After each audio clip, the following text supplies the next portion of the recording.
First, I got to get the.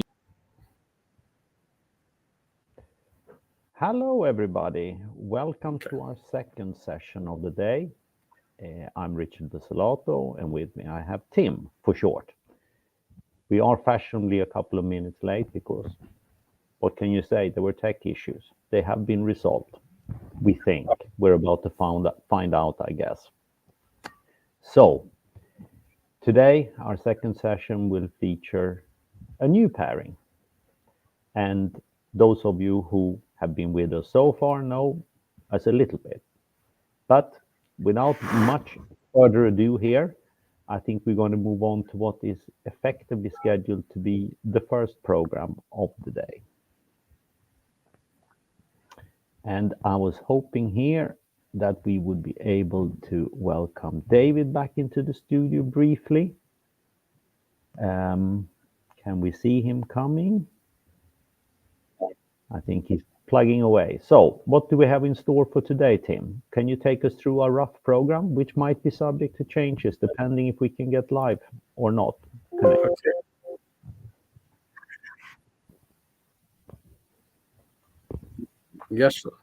Sure.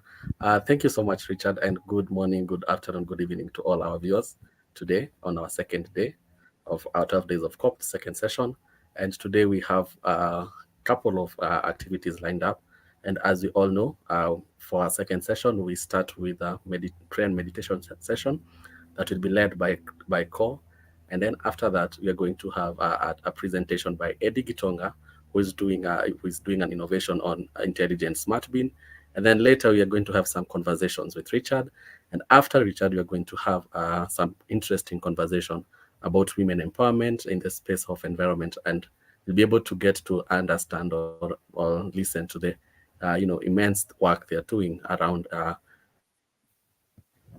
looking after our common home.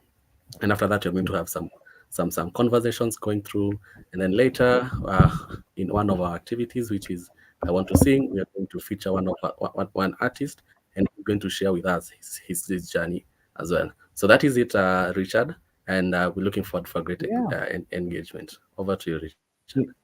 Indeed, you will have to put up with the two of us, I'm afraid, for these couple of hours, but we are having some really outstanding clips lined up for you. So here we are, ready to go with the starting session of the day, which will be, as Timothy pointed out, prayers and meditation. So, gonna kick you off with that very clip.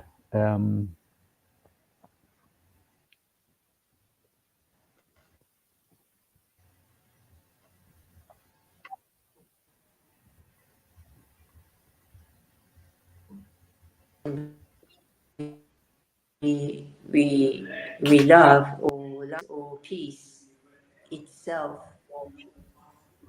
If we concentrate, if we want to be, if we make effort to become.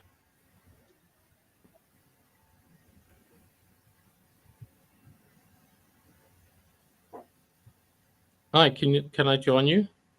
Indeed, you can. Feel free. I was waiting for you to bring me in. I was in the waiting backstage, and please have a look at the private chat up in messaging to say, can you bring me in?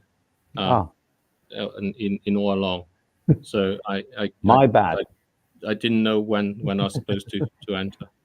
And I want to say one thing about these points. I don't know if it's possible to rewind this clip back to the beginning.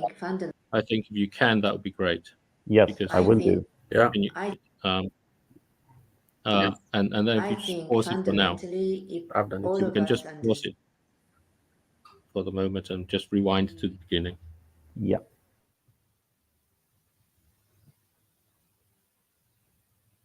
That should be done. We should be at the very start. Okay. So, these sessions starting at this time, for me, is very important. For me, it's a very important part of the proceedings, because what I'm finding. Okay, let me try and do this So this is not the way this is meant to be playing. Let me do this, try and find myself a place. Okay, thank you. So I'm going to place myself here. So prayers and meditation every day at 2 o'clock in this way. COP is an event that has global significance along, and it's an event that has a kind of global meaning in that way. And for many people, what I've come to really realize, as with many people, as I've gone myself through the journey of trying to think what is the right thing to do, what are the aspects to do, there is a spiritual side, and this is beyond any kind of comment about whether it's this religion or that religion. I know that whenever people mention the word spiritual, that's what they cling on to. But there is this aspect about our connection with creation, our connection with the planet. And if the climate situation and the devastations are to do anything to help us along, it is to rediscover what that connection is. And when Richard and I, with our book and our reflections that came to our book, The Unsustainable Truth, that we put together, what we came to is to appreciate that we have very much lost that connection through the powers of our economics, through the real powers of what we can do ourselves. And how do you come about rediscovering this? This is really quite important if we are to make the right progress. So in many ways, it is to say that the steps forward are individual. They have to start from that internal steps forward. And that's the important part about a conversation I had with my good friend Ku. We've known each other for many years, and we were talking about this in the context of COP28, and she was sharing with me some kind of very, very personal, very intimate thoughts about her own realization of how that reconnection comes about. And I want to share those with you because for me, they are probably the most important realization, the most important reflection, and the most important understanding for me throughout the entire journey that I've had out of all the conversations that I've had, whether they be with regulators, with businesses, with investors, with individuals, with grassroots people, with indeed other religious people and those. I find her words the ones that are the most significant for me in understanding what it means. So I hope you will appreciate them as I do, and I hope you will, listen to them and reflect upon them, and hope that they will help you in the way that it has helped me in understanding how to turn the climate challenges into going beyond simply an acceptance that we need to change, but into a celebration of love. Thank you. I'm going to switch over and I will bring that on there. And start this from the beginning. It's okay.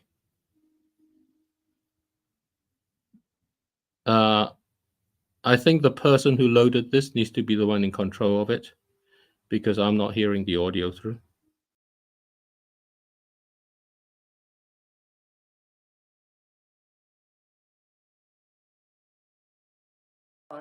Or child of God, meaning that we are good and we love light. Or I think fundamentally, if all of us understand that we are part of God or child of God, meaning we are good and we love or light or peace itself. If we concentrate, if we make effort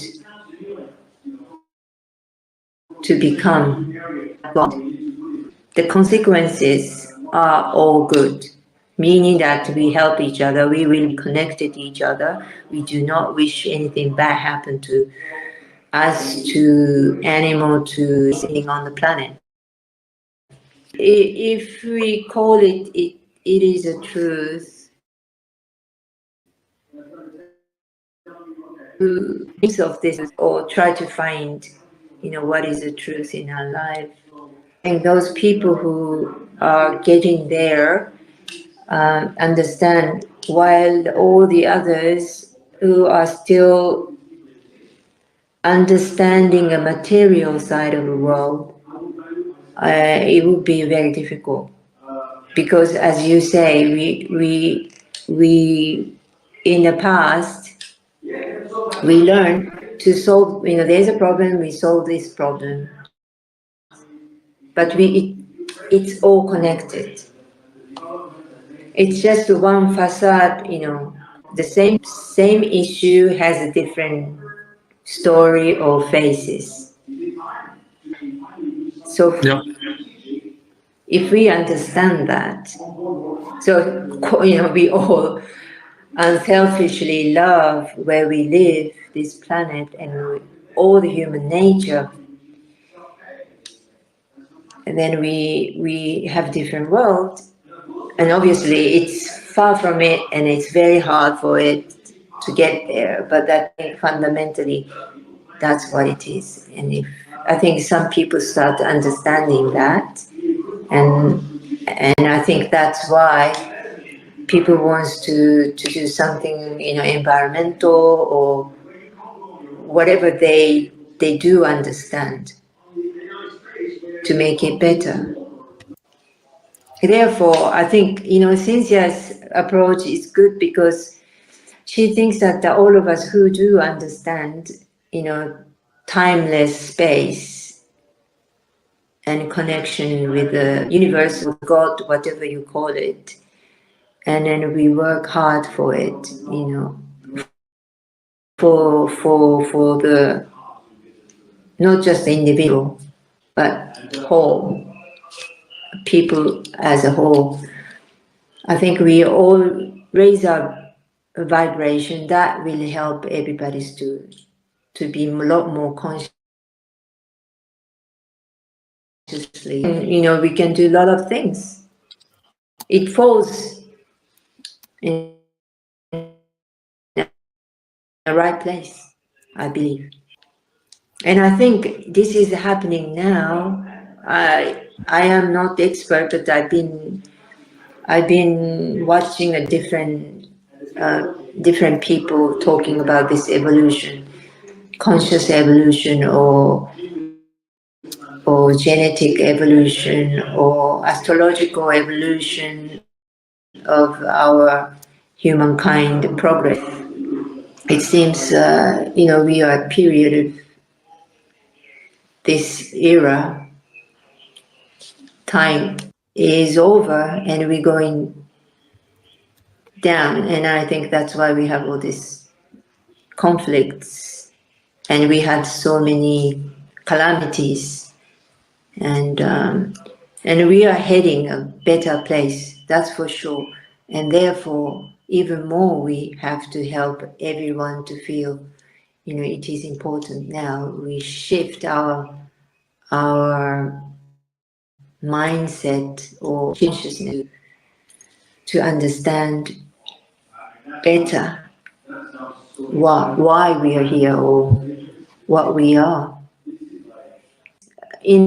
I really realize London, not England, I don't know England very well, but at least London, we are so blessed that we had so many mass during the day, every day.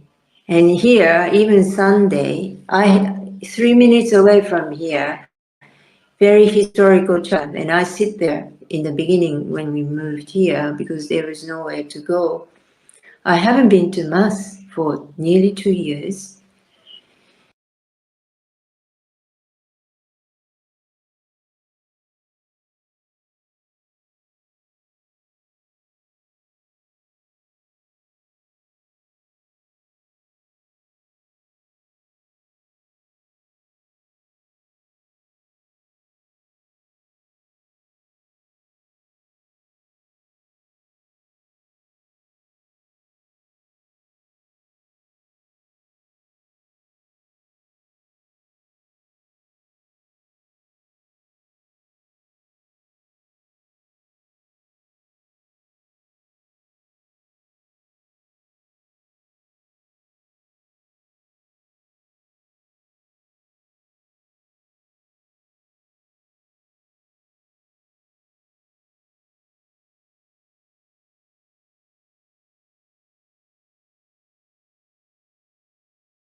Okay, so that is it, ladies and gentlemen. A small technical hitch there, but we will be coming back again, and but maybe we can have a conversation as the tech team is taking us back there, Richard, on on the few words that Meaning that we are good and We seem to have restarted. we love or light or peace itself.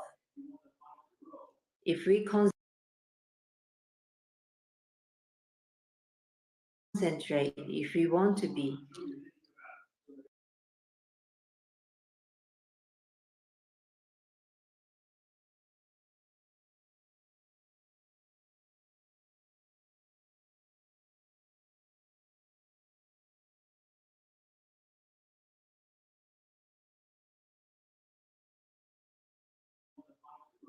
if we concentrate, if we want to be, if we make effort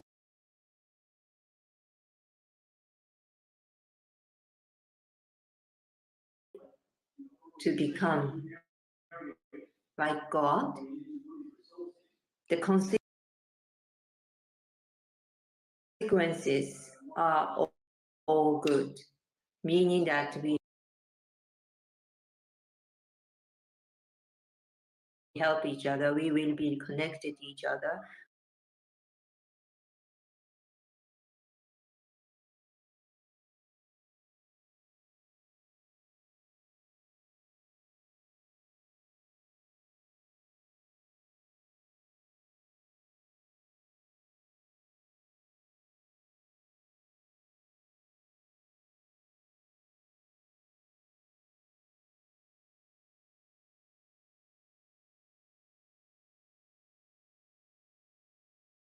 We do not wish anything bad happen to us, to animal, to insect, anything on the planet. If we call it, it is, if you do glimpse of this truth or try to find, what is the truth in our life, I think those people who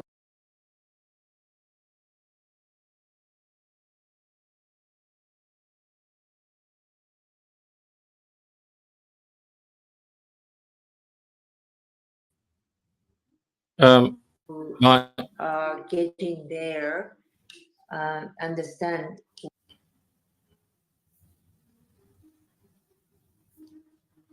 while all the others who are still understanding a material side of the world, it would be very difficult because, as you say, we in the past we learned to solve. There's a problem, we solve this problem, but it's all connected. It's just one facade. The same issue has a different story or faces. So Yeah.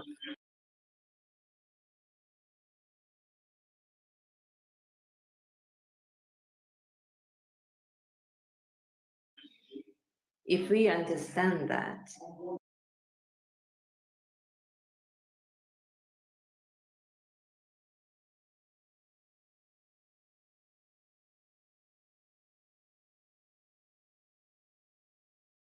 so we all selfishly love where we live, this planet, and all the human nature. And then we have different worlds, and obviously it's far from it, and it's very hard for it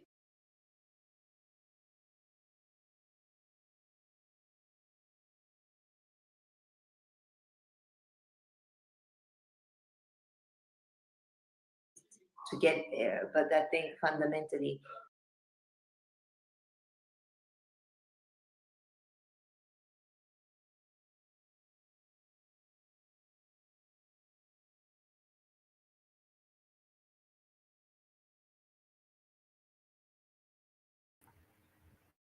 Okay, thank you so much.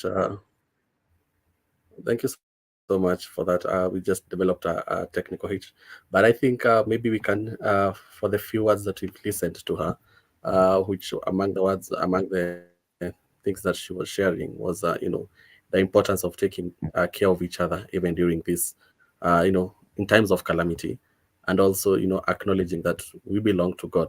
And I believe that is key for us to understand during at such a time where, people might panic because of the adversities that are happening, brought about by effects of climate change. So for me, I feel, that is really important, and it was nice of her to bring that up. What do you think, Richard?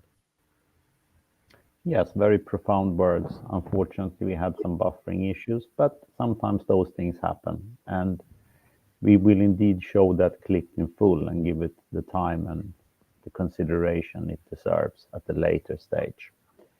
So we are here, we are pondering, our metaphysical existence and all the things that are happening around us. And at the same time, we're perhaps glancing a little bit what's happening in Dubai. We might like some of the things, and we might not like some of the things that are being shown. And I think it's important that we trying to focus on the things that matter, and what Ku described was very much that. It was really a fantastic piece about what matters in life. And we're going to move on swiftly, and we hope there will not be more tech issues, but you can never guarantee it. And if there is, then we will do something else instead. That I can promise you, Tim. So we're thinking at the moment, we're going to show you a clip featuring the illustrious Eddie Gitonga, who has great ideas for what you should do in terms of waste management. He's an interesting character. Tim interviewed him, and I think you should tell us a little bit more before we show the clip with him that hopefully will run today, I might add. And if not, then we will show something else. Yeah, precise. Yeah, exactly, Richard. And it was interesting engaging with Eddie Gitonga, and and getting to hear about this interesting and fabulous innovation that he has, that leverages on AI and IoT technologies. And it has an interesting way of helping people segregate their waste, and which again will make them, after the waste has been segregated, it makes it easy to foster circular economy, such that the waste the waste that has been collected can be used as raw materials for the manufacturing of another product. And that is essentially, that's what I believe we are all pushing forward to, whereby instead of having these waste products ending up in landfills, we are pushing that, how can we see that we are able to bring them back to the economy, and trying to foster circular economy and not a linear economy. So sit back and warm your coffee as you have a taste of Eddie Gitonga's innovation. Thank you.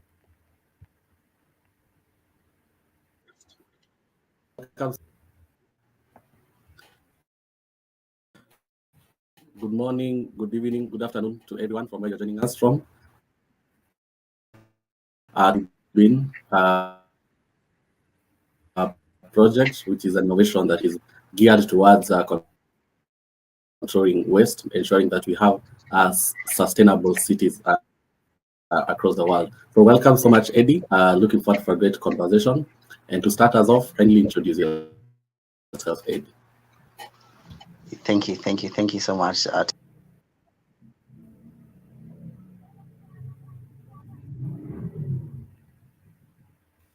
Unfortunately, we had the tech issue again with the clip, and it's very frustrating when you have it lined up and you want to show something really, really good. But we will work hard to try to resolve that. And I promise you, we will show you Eddie Gitonga and his wonderful ideas for waste management later. We are going perhaps to have another go. We'll see what they decide to do or not. No, I think we swiftly move on here, and we will save the Eddie Gitonga clip for another day, as we famously said. And instead, we're going to show you a completely different clip about another very, very interesting character who has some fantastic ideas with regard to farming and what he thinks the big problems we are seeing around the world are. And this is a very long clip. He's a young entrepreneur. He's an engineer by education. His father was actually, or is actually, a farmer in Hungary, as he will tell you. And it was a very, very long clip. So I've chopped it up into pieces where we will show you the first bit. And I'd simply think it's a wonderful story that is telling, but it's also a very cursory tale of what can happen if we don't actually look after our common home. So I will give you Christoph Hayes and the first part of when we discuss farming and farming practices and what it actually will mean about growing food going forward. Here he comes. Hello, everybody. My name is Richard Bersolato, as you know, and today I have with me one of the most interesting guests we're going to have on the 12 days of COP. His name is Christoph Hayes. He's an engineer by trade, and he is the founder of List.io, where he's focusing on regenerative farming. Christoph, pleasure to have you with us today. Thanks, Richard. Always good to catch up. Love the big picture thinking. Well, me and David, we've had the pleasure of knowing Christoph for some time, and we think he's a tremendous forward thinker that approaches things in a very lateral and creative fashion, and I just love speaking to him. But most of you will not know him as well as I do. So, Christoph, please tell us a little bit about your story and how List.io came about. Great, I will. Thanks, Richard. So I guess it's probably best to rewind to my kind of early childhood and sort of my journey into self-discovery in a professional sense. So my father's an organic farmer, very small scale in Hungary. And I used to spend my summers helping him out for a bit of pocket money. And I thought it was backbreaking work. And so I kind of ran away from that and ran all the way to England to study engineering. And really that is my calling. My brain works in this analytical way. I always sought it. Right from my earlier years at school, I switched schools, in fact, to find the right, topics that excite me. And engineering, I continued with. I did electronics, which kind of put me, opened up the kind of software world to me as well, and that was really exciting. The ability to write basically abstract lines of code that then execute, and that execution might happen on a small PC, and it might move little images around and, I don't know, build a game. But equally, I was learning about industrial control systems, huge plants that are able to, move around with essentially lines of code, and that kind of blew my mind, and it started my career in industrial automation. I started with big companies, which was the advice I was given at engineering school. And, there's a lot of learning that happened there, some of which I'm only just applying, and I'm sure we'll get back to that. I now work in startups. At the time, I felt that I was just a tiny cog in a big machine, and, probably full of ego and bravado. I thought, I want to prove myself. And so after a few years, after a couple of jobs in that kind of corporate world, I moved towards startups. This coincided with a time in my life where I was also kind of seeking to learn again, kind of keep my skill set sharp, my technical skill set.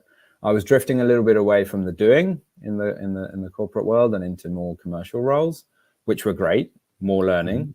Yeah. But I was not ready to kind of give up just yet. And I was really excited about this idea of connected devices. So small, lightweight sensors, really cheap electronics, and kind of the ability to monitor processes that are maybe distributed in time and space, and we just collect that information remotely. That was really, really cool, and I wanted the technical skill set to be able to play with that. So that's all very technical. What about the farming? Yeah. So this was 2020, and as you all know, the world kind of came to a bit of a halt for a bit, and my career had come to a halt. Consciously I'd made this decision, but I was suddenly, sat in my bedroom, kind of learning how to code in completely new frameworks, kind of learning, and at the same time kind of reading a lot, basically, because there's not, suddenly I wasn't traveling with work, and I had all this time to kind of dig down into my interest. How do I want to apply this new skill set? And at the same time, I was talking to my family, back in Hungary, and I was talking to my father about his work in farming. And I think there was this coming together of two worlds where I could start to see the impact that farming can have on the ecology, our well-being, global health, all kinds of basically global systems that are kind of really exciting to someone who wants to think at scale. And so I kind of knew at that point that what I wanted to do was technology solutions, my own brand of technology solutions, but for agriculture. And that's been refined further into appropriate technology solutions for regenerative agriculture. And maybe we can unpick the differences there, but essentially through a number of startups then since 2020, last year I was fortunate enough to start List, and we have a more specific focus even than just appropriate technology solutions. But I think that's the umbrella, and that's the real motive, the driver behind what I do. And slowly the team is growing, so more of us are doing, and that's exciting. Yeah, I mean, I've been following you a little bit at a distance, and you do come across as someone with very firm beliefs, but at the same time, you're constantly searching and exploring, and you're trying to refine these processes. And yeah, I guess for a better word, you're learning, as you move along. I find the whole area of farming fascinating because I have no understanding basically of it. I'm a kid who grew up in the city at the penultimate stop of the tube line, and I saw cows for the first time when I was probably like 16 or something like that. So very different. But what I do know from 30 odd years as an investor is that farming historically has been seen as dull. It's always been forced to move to scale to find returns that the investors are seeking. And at the moment, or what I think is becoming clear to a lot of people, because I don't certainly think I'm that much of a unique figure, is that there are serious issues with the approach we have taken to, for a better word, industrialized farming over the last 2-3 decades. And we're now starting to see the really adverse effects of monocropping and heavy fertilizing.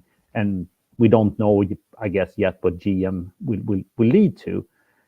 And your approach seems very, very different. It's almost like your regenerative farming. Probably you should explain it a little bit better to those who are tuning in and don't know exactly what it is. I guess most people have heard about it, but don't know what it stands for. And your whole approach to the area is, as far as I can see, it's diametrically the opposite of how investors have been thinking about farming for a good part of 20, 30, 40 years.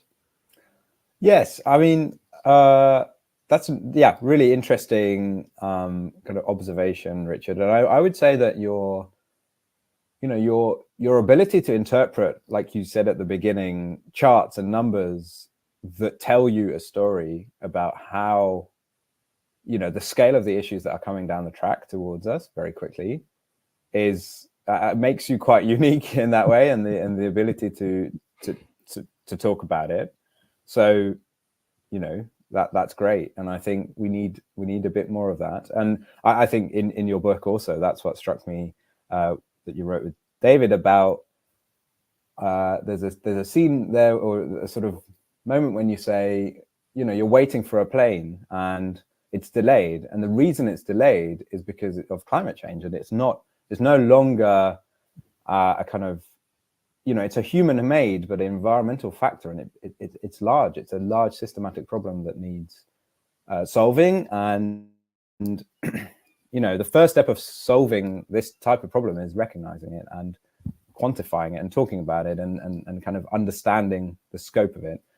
I think it's something very similar is happening in food and farming, and a few people are talking about it, and increasingly people are talking about it.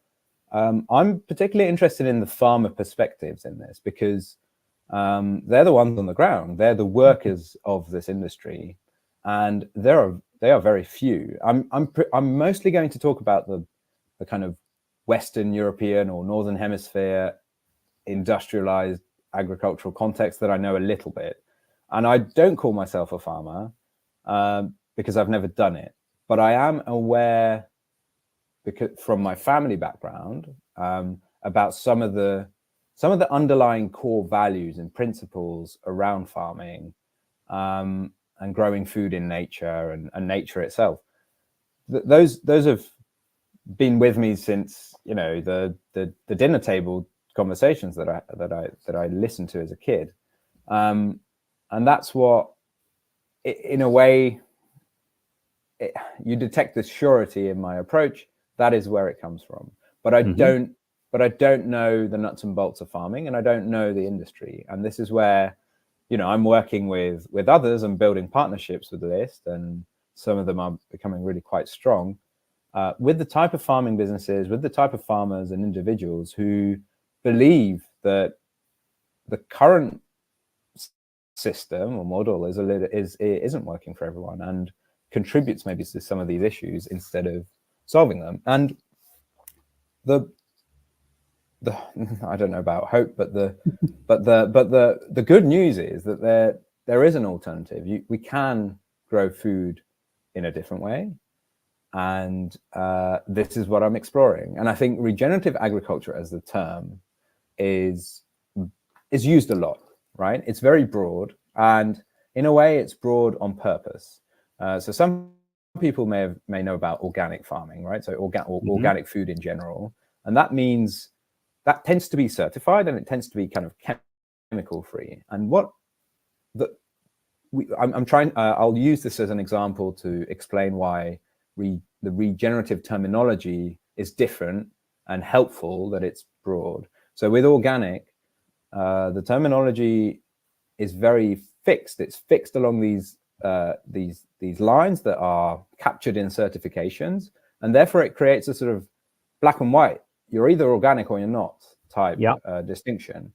Whereas with regenerative farming, it's about a journey. It's about placing the focus on kind of ecosystem health, but more specifically soil health. So what happens in the medium that is the basis of all food?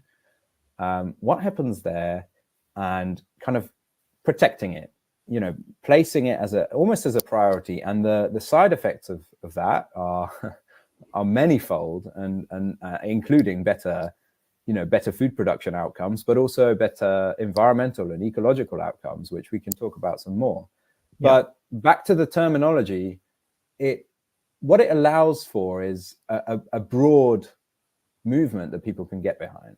So it doesn't shut people out. Just because you're exploring regenerative ideas, it doesn't mean that you're not somewhere along that journey. And you might be along that journey with someone who's 10 or 20 years down the same journey on their own farm, and they're incredibly, you know, progressive, and they were ahead of the curve. But in terms of solving this crisis, this food and farming and agricultural crisis together, we need more people. So I kind of celebrate the term, but I always have to explain, and I think I think it's important to explain that why we want it to be a little bit broad. And yes, there's downsides to making it broad, and it means people can jump on a bandwagon and use it for sort of marketing purposes. I think that's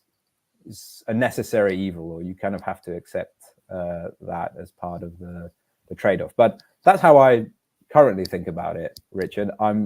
It's entirely possible that my thinking will change over time.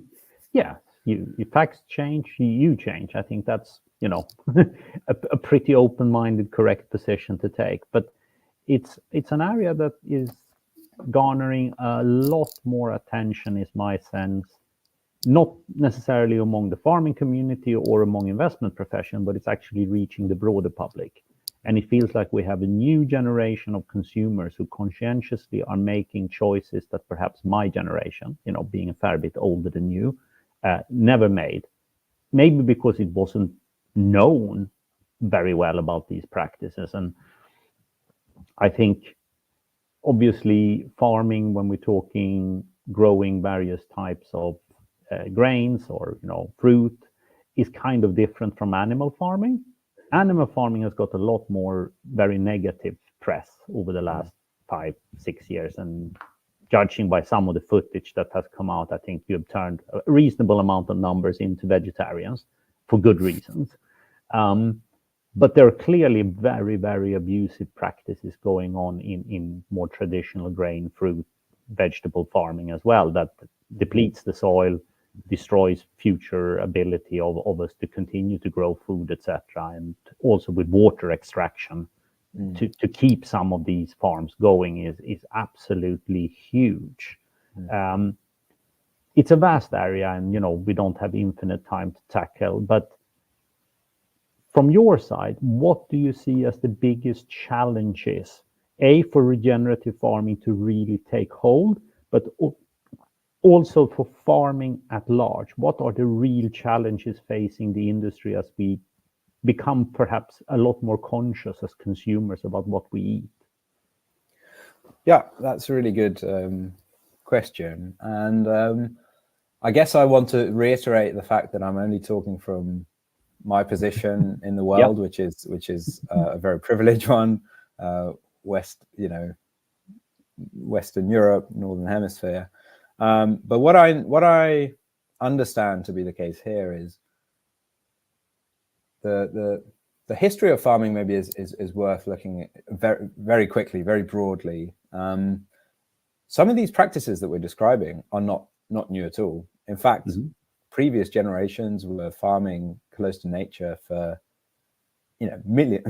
thousands of years, and certainly hundreds of years. Yeah. A major shift that happened was about 100 years ago with the introduction of mechanization and chemical inputs.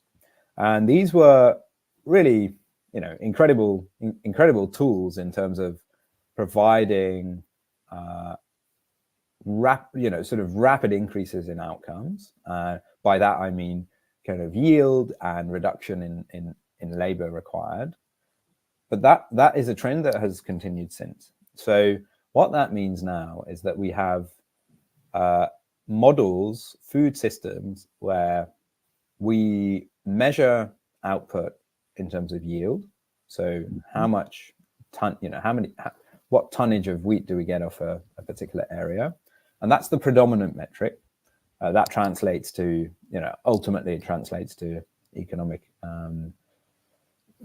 it translates to dollars eventually, but that's the main metric. And the other driver in this model is that we have a very small workforce in farming. So, I think it's something like 4% of the UK population work in agriculture.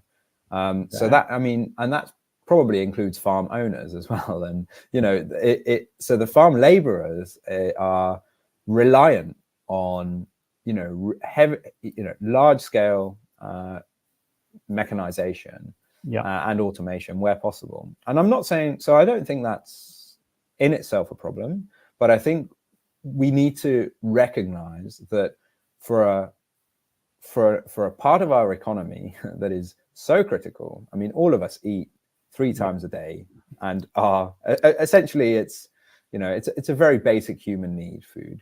And so we have to understand the gearing of how many of us work in this industry, and also what percentage of our GDP it makes up. Essentially, how much do we spend on food?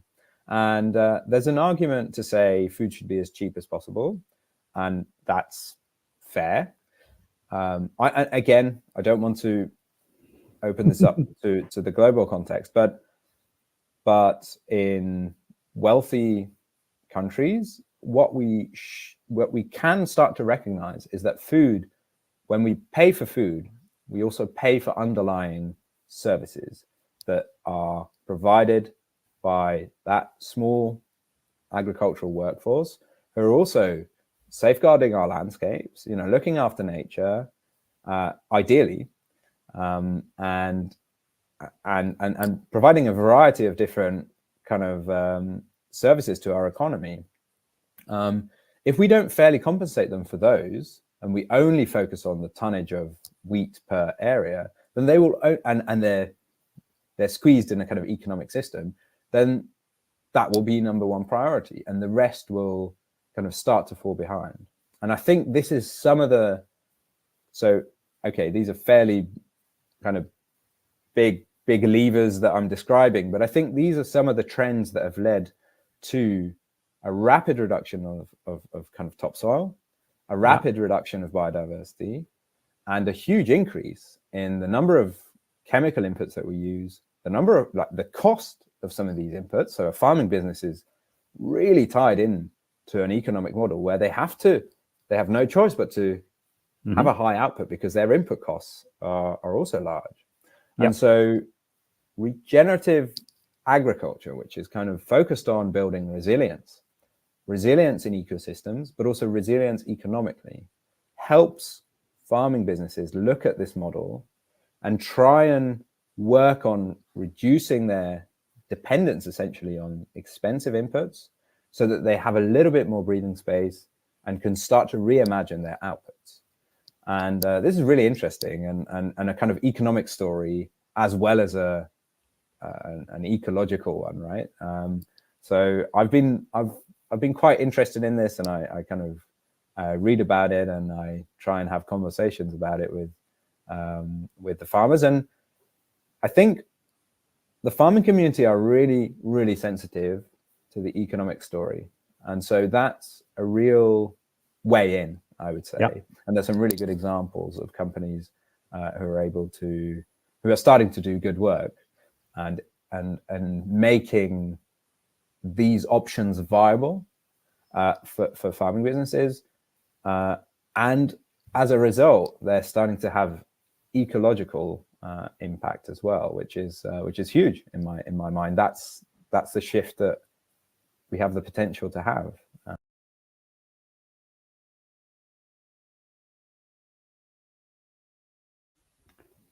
Well, that was the very first part of a long discussion I had about Christoph, which encompasses, as you heard, farming, how we grow our food, and the potential damages we are doing to our planet while doing so, because actually the farmer has really no other choice but to damage the planet if he's going to deliver the economic output that is required by the model.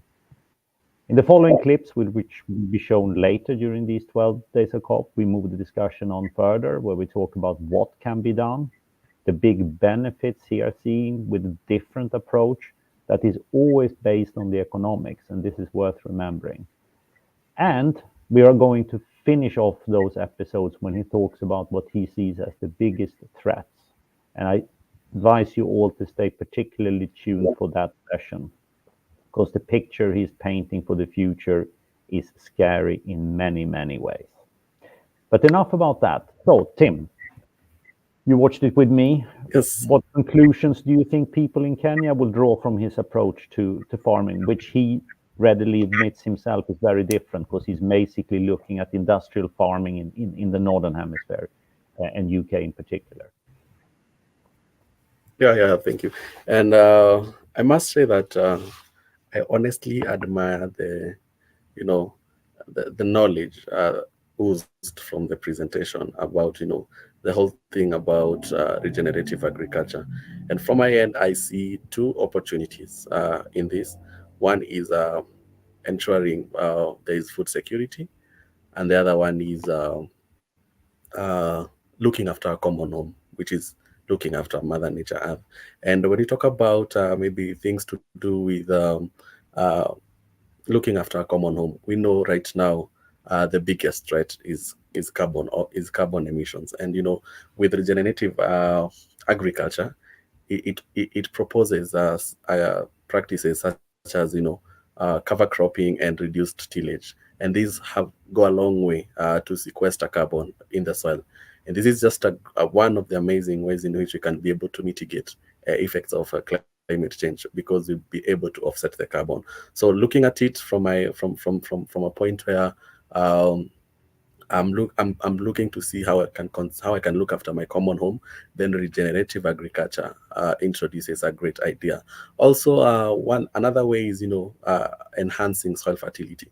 You know, regenerative agriculture proposes having diverse crop production as opposed to other organic way other ways that maybe would propose monocropping, as some which we witness here in Kenya. You find there are some regions that are known for a certain product or a certain crop. Like for example, when you go to western part of Kenya, people attribute to western part of Kenya with sugarcane and maize, and which has a long which has a huge impact in soil fertility. It goes a long way to reduce the soil fertility. But with regenerative agriculture, which which proposes have things to do with crop rotation, it goes a long way to improve soil fertility. So looking at it from that point, I'm seeing in terms of looking after a common home, it goes a long way to ensure that our environment is clean. Also, remember that regenerative agriculture tries to, from the presentation that he has made, it tries to ensure that there is less input of synthetic fertilizers, which we all know has effect to the soil pH. So it also goes a long way to ensure that the soil fertility is top notch, which goes a long way also to ensure that we look after a common home. And then when it looks to on issues to do with food security, we all know that regenerative agriculture talks about having crop production such that in 1 month you're doing another crop, and in another month you're doing a different type of crop. And you see with this, at any given time we have food growing, we have food in that cycle. So this ensures that we not at any given time we'll be able to witness drought or something of the sort, or lack of food. So looking at it from that point, I see it's a great deal. And even as we approach to as we have a conversation, because food security it's a big conversation when you talk about climate change. So I'm seeing regenerative agriculture as a great remedy towards solving the food insecurity issue. Richard, that's my thought, and maybe we can carry on this conversation over maybe after I hear your thought, and then I can build it up from there. I'm scared now. You should have done the interview. Cover crop. You got me at cover crop. We will be discussing cover crops with Christoph later and what all the benefits it has. But I'm just amazed. How do you know so much about farming? Because like I stated, I know nothing, right? You chuck stuff in the soil, it grows, you harvest it, I eat. That's kind of my basic view of it. So there is a huge knowledge, as you can see here in the studio, and it does not come from me about farming practices. But what I find really, really, really interesting, the way he describes it, is that it actually makes economically sense to start to look after our home in a different sense than what farmers historically have been forced to do, because the short-term economics have driven them into the practices you described with sugarcane and maize and all the things that you are forced to adopt to stay competitive in the short term, but actually undermines your competitiveness long term. He is trying to address with his thinking. And like I promised, we would be showing another clip with him. We don't know yet when, but I think there's actually 2 more clips with him. Yes. So stay tuned for seeing the continued story about Christoph Hayes and his regenerative farming. And I promise you there's a robot there, which is among the coolest things I have ever seen, actually, that will feature as well.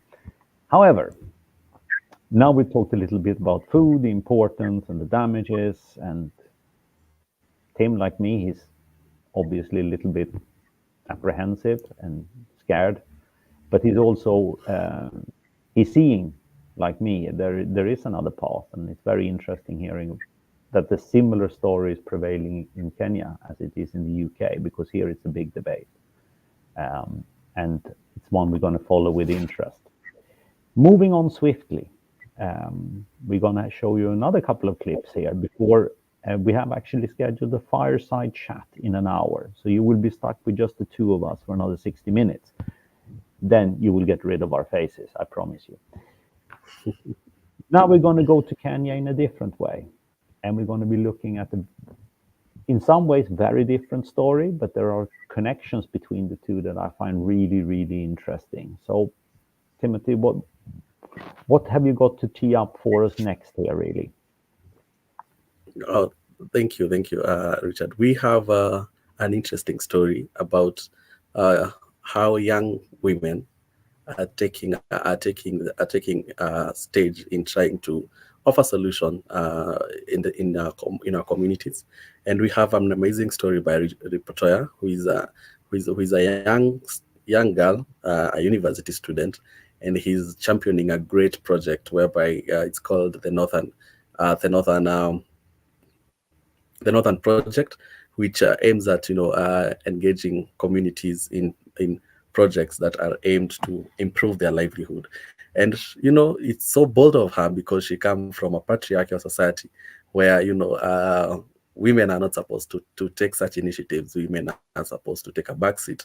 But as young as she is, she's managed to frontier herself and carry on the project amidst the challenges where she's been bullied. She's been, she's had all sorts of names, but that has not kept her not going forward. So it was an interesting conversation. I engaged her on an interview, and I hope that people get to inspired by this, and also the young generation coming up, then get to be inspired by what Riptra is doing. Richard, do you want to take us there? I will indeed. So I've loaded up the clip. We will show you about Latoya, and then we're going to discuss her story a little bit further. So stay tuned here.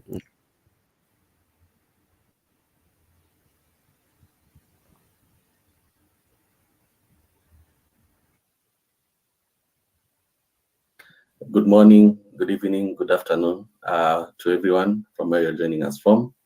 My name is Timothy Ndegwa, and with me today, I'm joined by Latoya, founder and executive director of Northern Project. Nice to have you here, Latoya. So you're welcome. On our edition today of looking after a common home, we want to hear from you. Tell us, introduce yourself, and as we also progress. Thank you. My name is Latoya Elema Kanano. I'm a student at the Catholic University of Eastern Africa, as well as the executive director and the founder of Move Northern Kenya organization that's based in Marsabit County. And I'm pursuing a degree in the Bachelor of Arts in International Relations and Diplomacy. Yes. Okay, thank you so much, Rita. And it's really nice to see young people, rising up to the occasion in taking initiatives like the one we're doing, which are geared towards looking after our common home, which is Mother Nature Earth, and it's inspiring to many people. So, Rita, just to take us through, will you kindly describe to us the project that you're doing? Move Northern Kenya deals with SDGs.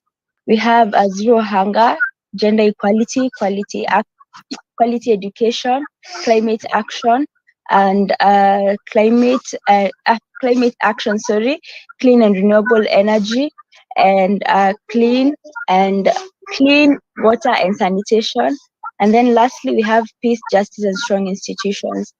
When it comes to Move Northern Kenya, we have had a lot of projects like the Tujikimu project, the food drives, and all of these projects we've had some experiences, we've had challenges, and we've also had successes.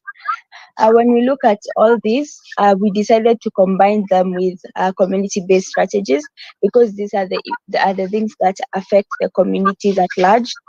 And what inspired us is the fact that a lot of people have been having the same issues over and over again, especially in Northern Kenya. We have a lot of people doing projects in Northern Kenya, but why are we not seeing the change? So us as youths, we decided that we'll start this project, and we look forward to seeing a developed and transformed Northern Kenya, especially when we talk to the community. We realize that all of these issues are anchored towards climate change. It's because of climate change that people lost their resources. People started fighting with one another, leading to instabilities, and the girls are also being affected by the same. So all these have been issues that we've been trying to address as Move Northern Kenya and as a youth group. And when it comes to the challenges we've been facing, first of all, I am a youth and I am a lady. That's already one challenge. And we've had this issue since we started, because some of the people don't think that they can take instructions from a lady. But all in all, we've made it through. And currently, we're planning a caravan to Ethiopia. This caravan is meant to tackle various SDGs. And we will work on the following SDGs: that's gender equality, quality education, we'll have climate action, we'll also be having things to do with peace, justice, and strong institutions, clean water and sanitation as well. So these are the SDGs that we've decided to work on, because when we look at Northern Kenya and Ethiopia, we face similar issues. And we are also Cushitic in nature, so it will promote cultural exchanges, and it will also promote peace, because everyone will be able to know what this community thinks of the other community, and we'll try to figure out a solution together as a community, and see how we can bring about peace in Northern Kenya as well, and also bring peace in Ethiopia from the southern region. So so far so good. We're still doing our best, and during these 16 days of activism, we'll also be tackling the same SDGs. Okay, Yes. great, Victoria, and I must say that that's bold of you, to take up such an initiative, which is not only addressing one issue but diverse issues. Great accolades there. And maybe to ask you, how long have you been in existence, Victoria? For me, I've worked in other organizations as a volunteer, but as Move Northern Kenya, we've been in existence for an year and 3 months now. Yes. Okay, that's great. And how do people get involved? Could you take me through how your projects are run? Okay. What we do is that we get projects from the community. We don't bring our own projects. So after we finish one project, after that we talk to the community. Before we leave the northern part, we ask them, so this is what we've done so far, what do you want us to do next, so that we can at least see progress. We realize that there are bigger organizations in Northern Kenya, but they don't inquire. Like, there's an organization that built latrines they drill boreholes, but no one is using them. Reason being, the community does not see the essence of having them. So these are issues that need to be tackled, and that's why we decided that in every project we must involve the community, but we also put in the professional team to validate. Yes. Okay, thank you for that. And now just to lead us to the next question. All these projects need resource mobilization, right? I presume that. Yes. So how do you go about mobilizing your resources? How do you go about it? Okay. Being a young organization, obviously it's very hard to get funds. That's tough for a lot of people, a lot of youth. But for us, when we started, the students were the one who were donating items for us. And we've also been working with well-wishers. My voice is breaking. We've also been working with well-wishers, whereby you'll find that every time we create a poster, someone will say, I'm donating this and this bags of food. Another one will say, I'm donating this clothes. The other one, like that. And some donate money. And that's how we've been able to do some of the projects. At least we've been able to, during the first food drive, we were able to reach up to reach out to at least 2,000 families. And when it comes to tree planting, we involve the organizations that do the tree planting, where they donate the trees for us. And then when it comes to the sanitary towels, we also get people, donors, to do that as well. But we've not been able to get a team that will do all the funding. Yes. Okay, thank you so much for that. And I must say that I'm really amazed by the impact you're making at at such an age, and I think that shows the magnitude that young people can have of energy that they have when given opportunities to serve. And even in this 12 days of COP, where we are urging people like million back on projects. I think that is something that has come out clear from your presentation, is that as we come up with projects that are geared towards looking after our common home, that is Mother Nature Earth, one, they should be centered. Two, will also involve young people, because young people have the energy and people have the potential, and we can't afford to lose this. But we can only do is to give them the chance, and once you give them the chance, they're going to do amazing things.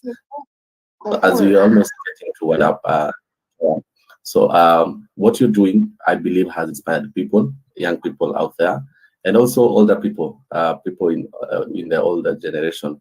And my question would be, what advice would you give to somebody who wants to do something similar to you, and probably is wondering whether or not he or she is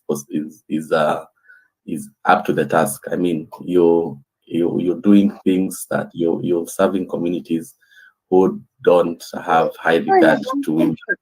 You still step up to the occasion and do amazing things. I'm So what, don't worry. yes, what has kept you going? What has kept me going? So I think that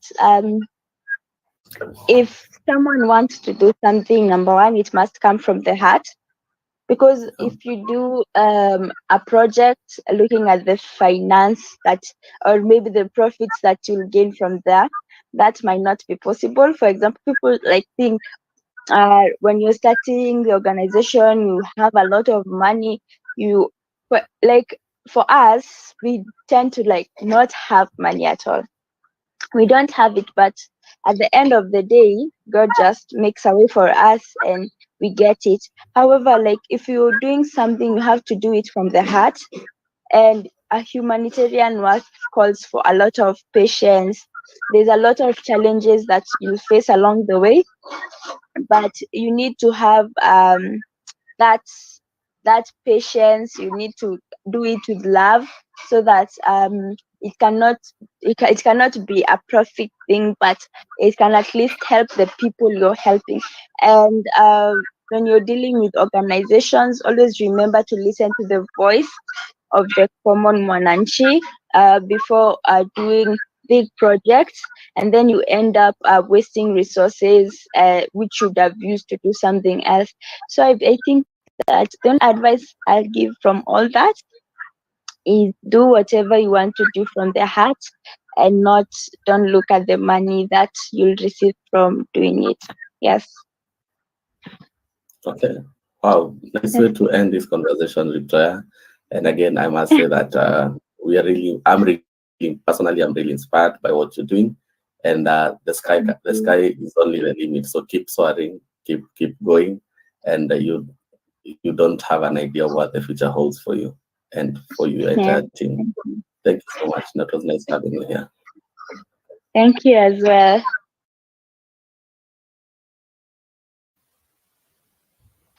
Wow, she's a quite powerful character for someone that young. And she has very clear ideas.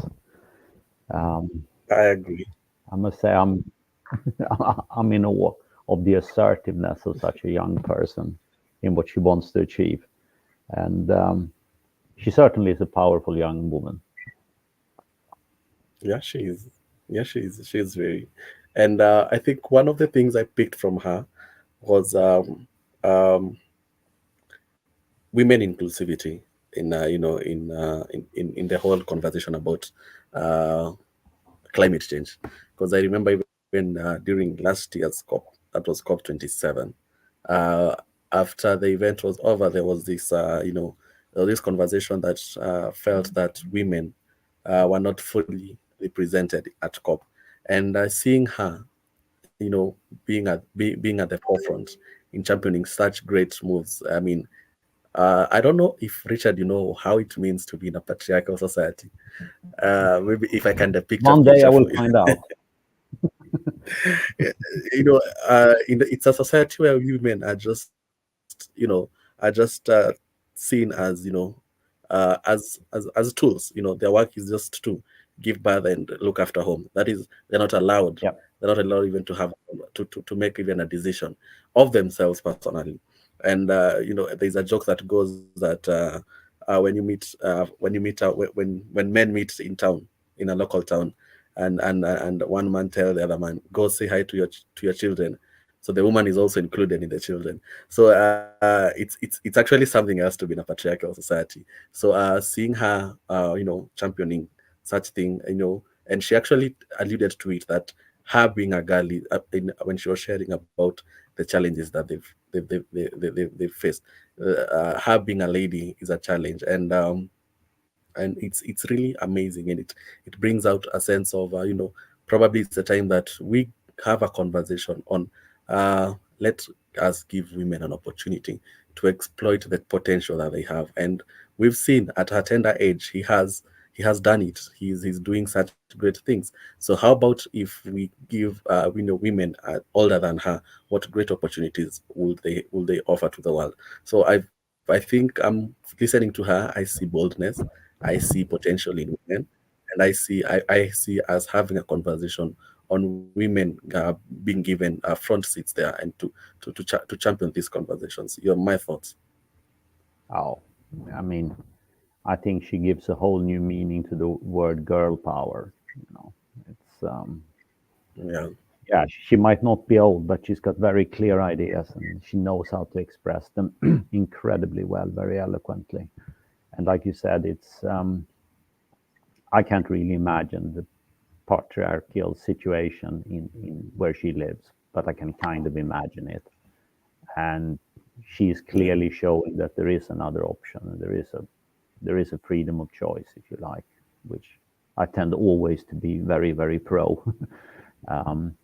So hats off to her, and I'm sure whatever she decides to do from here on, she will go on to achieve great things, because only very special people have that amount of assuredness in what they do, really. I certainly don't, but she seems to have it. So how did you meet her, Tim? How did you get in contact with her? Uh, I got to meet Riptoya during my previous workplace where I was Yeah. working, and we had organized an event, and at that time was when she was launching this program, the Northern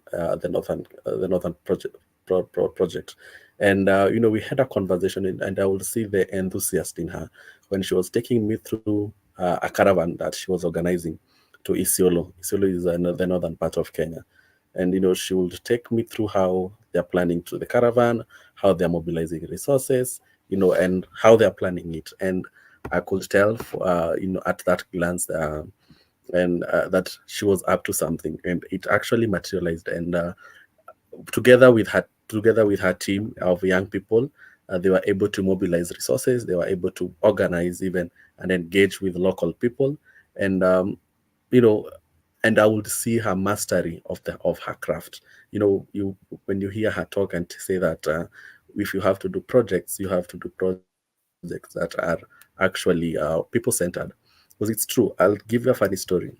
There's a Yes, please. project that we did in some place there in the northern part of Kenya, and we looked around and we saw that women were traveling far distance to fetch water, and we thought, how about if probably we decide to come up with a borehole for them? At least we will have shortened the distance they have to travel to get water. Only to realize after we drilled the water, we drilled the borehole, women were preferring to go the long distance journey to get water instead of using this borehole. So as we were doing the monitoring and evaluation project aspect of it, we realized that, since these women are in a patriarchal society, that is the only time when they go to fetch water far distance, that is the only time they get to go and catch up with each other.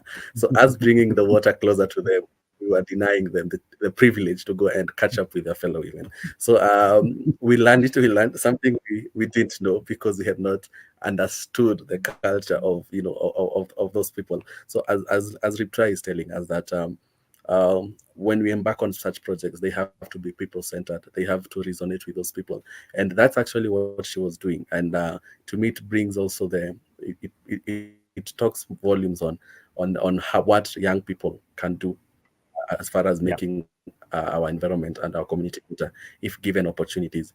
They have what it takes. They have the energy. They have the potential. They read widely. At her age, she can be able to resonate that I have to have a project that resonates with people for it to be effective.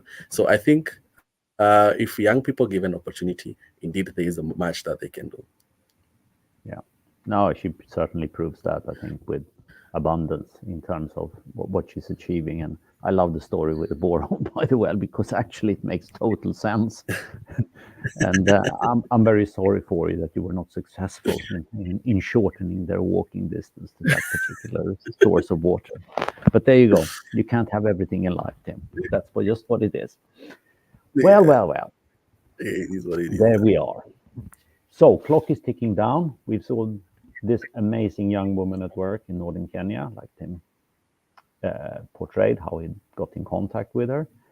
And now, as we're coming a little bit closer to what we will hope will be a very interesting fireside discussion in about 35 minutes, we're going to mellow down a bit.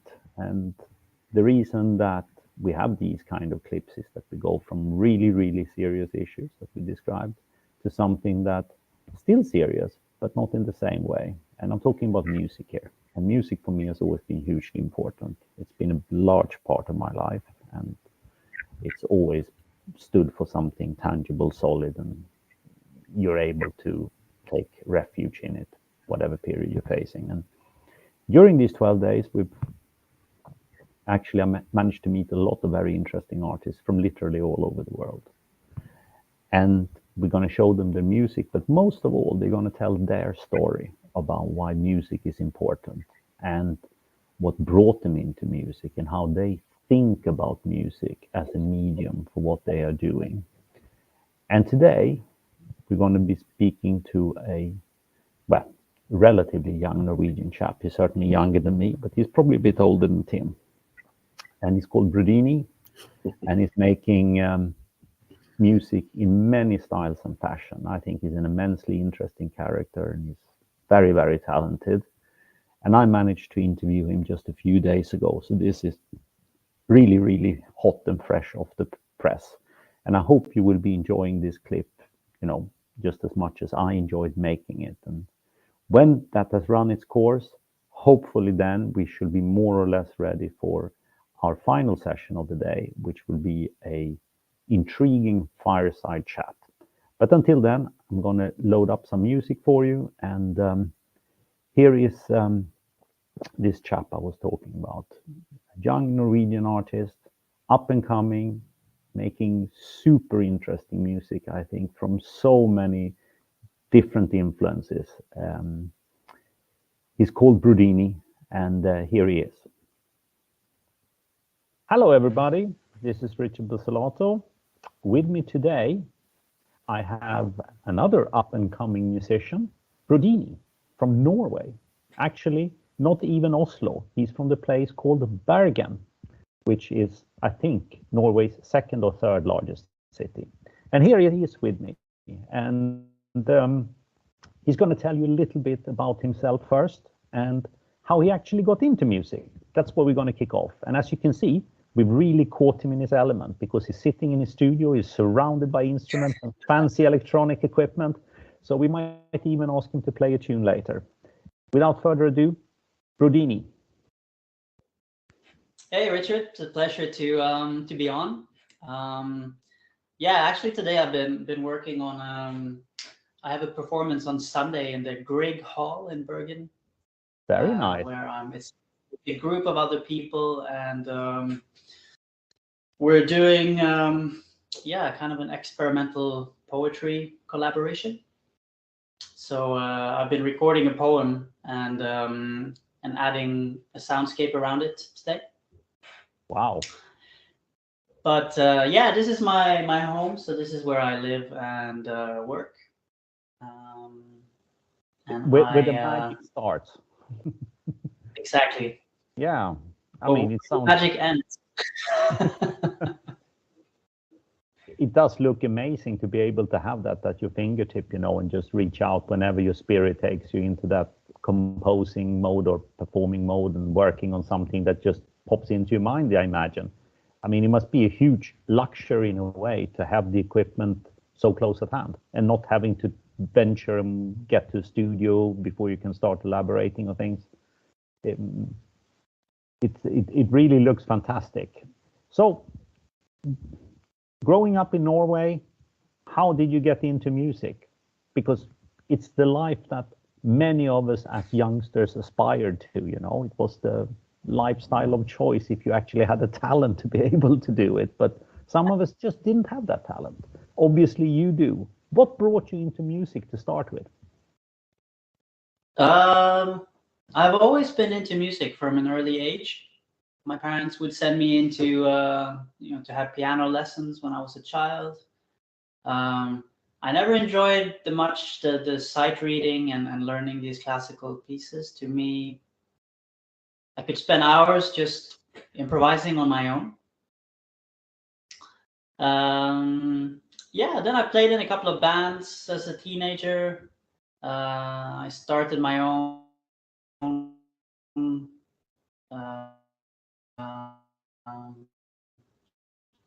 solo project when I was in university.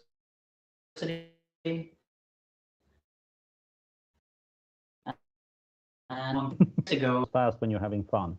So you have solo projects, you played with a few bands. What kind of music did you start out with? What was the genre, so people get perhaps a better understanding of where you're coming from musically speaking? Musically back then, it was Smashing Pumpkins. Oh dear. I remember before that I had a cousin who lived in America, and he came to visit for a summer, and he had Nirvana, Nevermind, with him on a CD. But yeah, from that, Smashing Pumpkins, some early Radiohead, I think. radio had emerged by then as kind of a new force in music, I guess, which must have been very influential on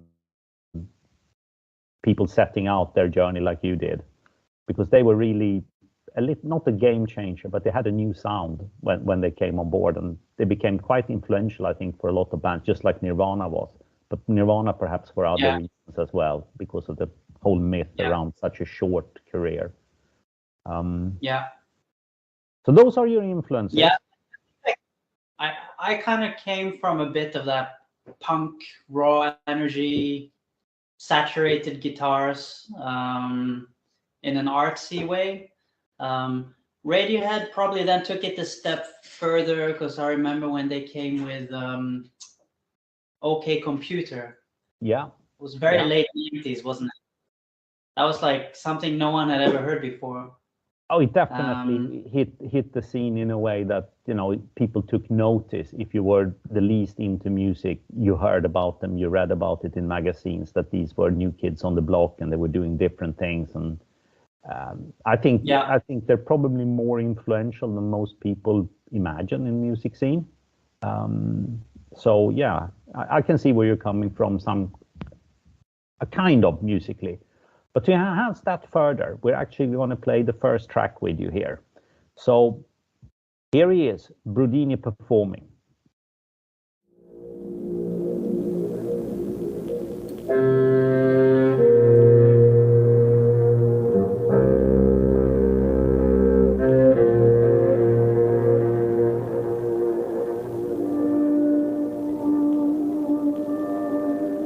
Radio man,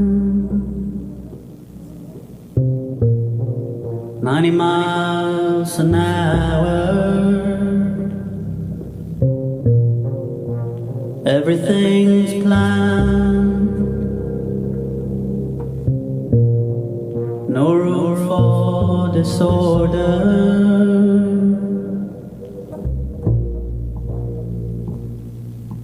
I watch you dissolve, I watch you dissolve.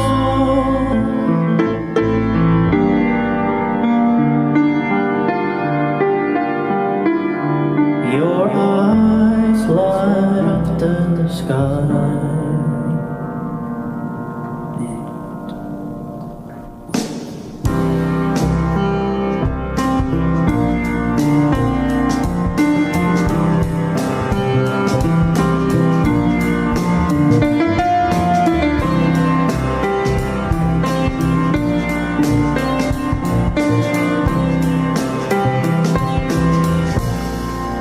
Radiant man, high on the wire, slipping like sand, cradling a fire. I watch you dissolve, I watch you dissolve.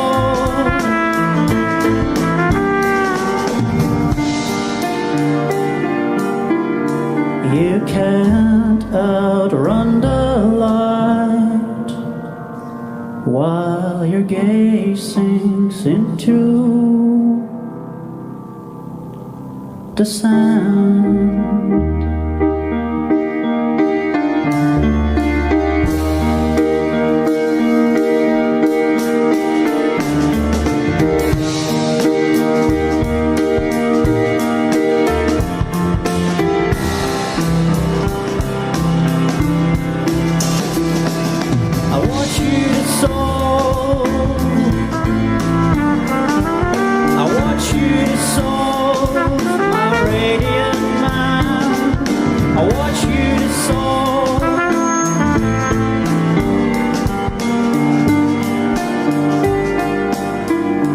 Your eyes light up the sky.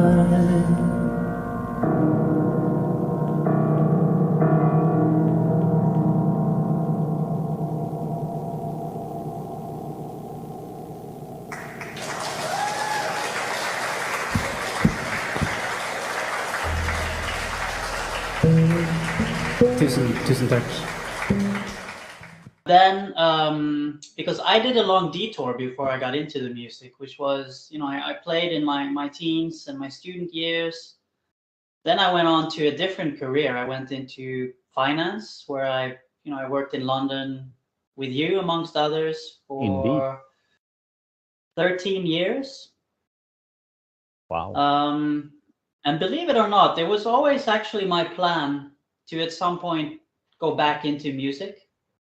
And yeah, I guess 4 or 5 years ago, the timing felt right. There were a couple of life changes happening at the same time, which and I made a switch. But I think kind of the second time into it, I did have some of these influences that you mentioned that that really kind of not pushed me, but inspired me and encouraged me to do it. Yeah. It's a fantastic journey. And, there are so many moving parts in there. I can't even keep track of them. Basketball, really? In Norway? I don't associate Norway with basketball, more like skiing and possibly football, and ice hockey is more Sweden and Finland, but basketball as well. Wow. That is cool, actually. Well, I'm also 1 meter and 73 centimeters, so it was always a bit of an uphill struggle.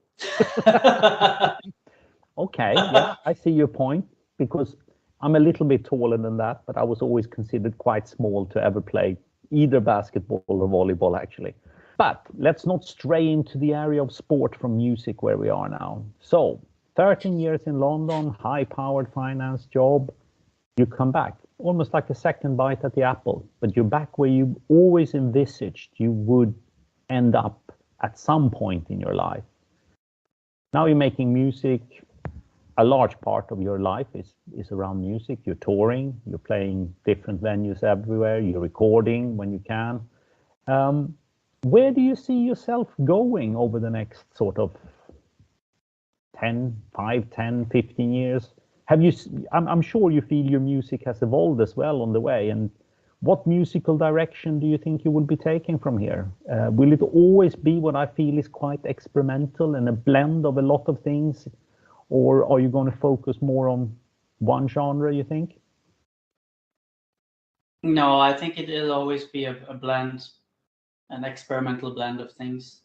I mean, if we mentioned some of my early influences, in a grown age, I've probably evolved quite a bit from that. Like, my influences now are much more diverse. Jazz, what we call world music, or kind of music from different parts of the world, experimental music.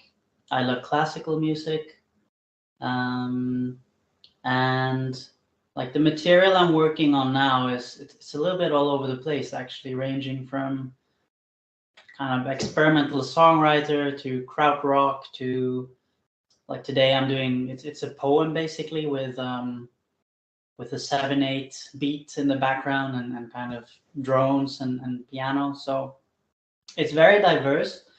And then your question as to where I see myself in 5 or 10 years, like I think when you're younger, you kind of think, I want to play in front of 5,000 people, or I want to be like on a world tour, or I want to be famous, or whatever it is. I think as you get older, certainly for me, my perspectives have probably changed a little bit. Where, I mean, if this thing grows and whatever, that's great. But what I feel, the reason I'm doing this actually is what I really enjoy is to facilitate spaces, places where people can meet, experience something which is maybe slightly different from what they're used to. Have people come together who are different backgrounds, different ages, and create a setting where people can reflect, can maybe experience something new, can broaden their horizon, or just be present as as human beings. Citizens of the world getting together, Yeah. experiencing something. Yeah, I can relate to that totally. So if I can, you know, facilitate these spaces, whether it's a tiny event of 5 people or 10 people, or it's a bigger show, that doesn't really matter that much to me. But I really want to create a space where people can meet, and we can understand things together, and we can kind of tear down barriers together. Wow, that's very profound. That's my ambition, really, and that's, I think that's something you can succeed with, whether it's on a small scale or it's on a huge scale. Oh, absolutely. That I have no doubt about. But it's very, those are very, very profound thoughts from someone who is still relatively young. If Mick Jagger had said that, he would have had a little bit more life horizon behind him of saying that's my perspective on things. But I think our viewers can totally appreciate where you're coming from and what your real ambition in life is. And I think it should be applauded, because it really shows, I think, an extreme maturity and insight into what matters in life for many of us. No doubt. Well, now we've been talking for a bit, and I think it's time for us to listen to you again before we go on any further. So here he is, one more time, Brodini.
Hello, everybody, again. We're back, and we're sitting here with Brodini live from Bergen in Norway, in his studio, surrounded by instruments and equipment. So now, this is your life. You're making music. We talked about how your real ambition is actually much more profound than releasing a track that gets a couple of thousand uploads on Spotify.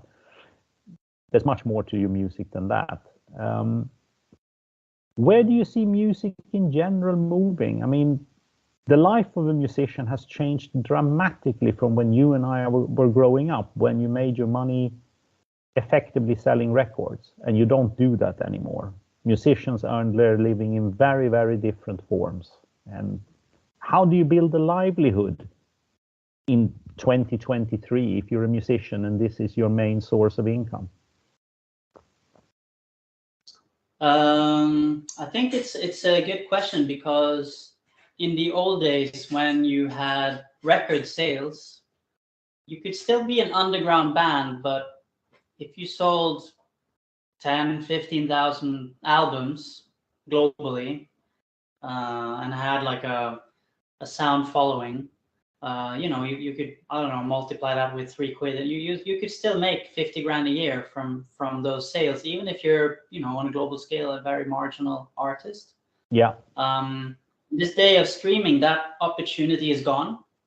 Absolutely. The ability to actually make money from music, I'd say, is significantly harder. It seems to me like either you're making nothing, or you kind of break through and you're making a lot. So, I mean, for me, I'm still reliant on other sources of income to make a living. I mean, that's the negative side of it. The positive side is that anyone can make music now. Anyone can build a home studio. With digital equipment. Like, stuff is very accessible now. You don't have to go to an expensive studio to make an album. As such, I think we're seeing a lot more people, young and old, who are finding a lot of joy in expressing themselves through music. It's become more democratic in a way. It's more democratic, but it's also harder to make money from it, and in some ways that makes it less democratic, because that I just feel like if you are a musician or you're trying to become a musician, life's a lot easier if you come from a bit of money, basically. If you don't have anyone who can support you, that journey is a lot more difficult these days. Life's gone harder for musicians as well, not just for everyone else with the cost of living crisis. So there we are. Very profound words, if I may say so, from a relatively young man compared to me, from Bergen, Oslo. Please send us off with something cheerful as we close this part of our event. Okay. I'll play a song which I'll hopefully release in the not too distant future.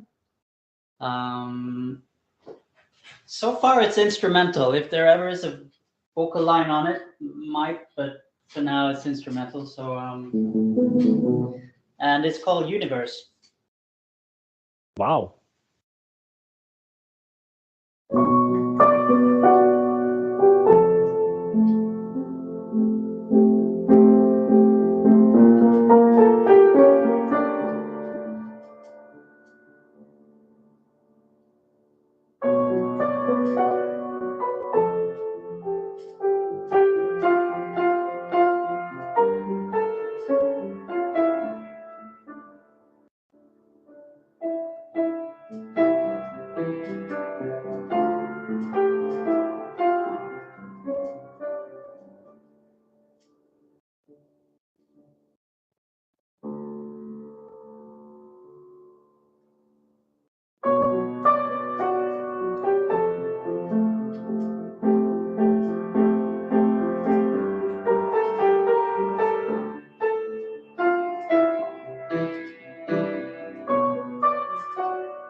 Live, proper, via the studio in Bergen, where he is right now, Brodini. Thank you so much for spending this time with us and telling us your story. Thanks, Richard.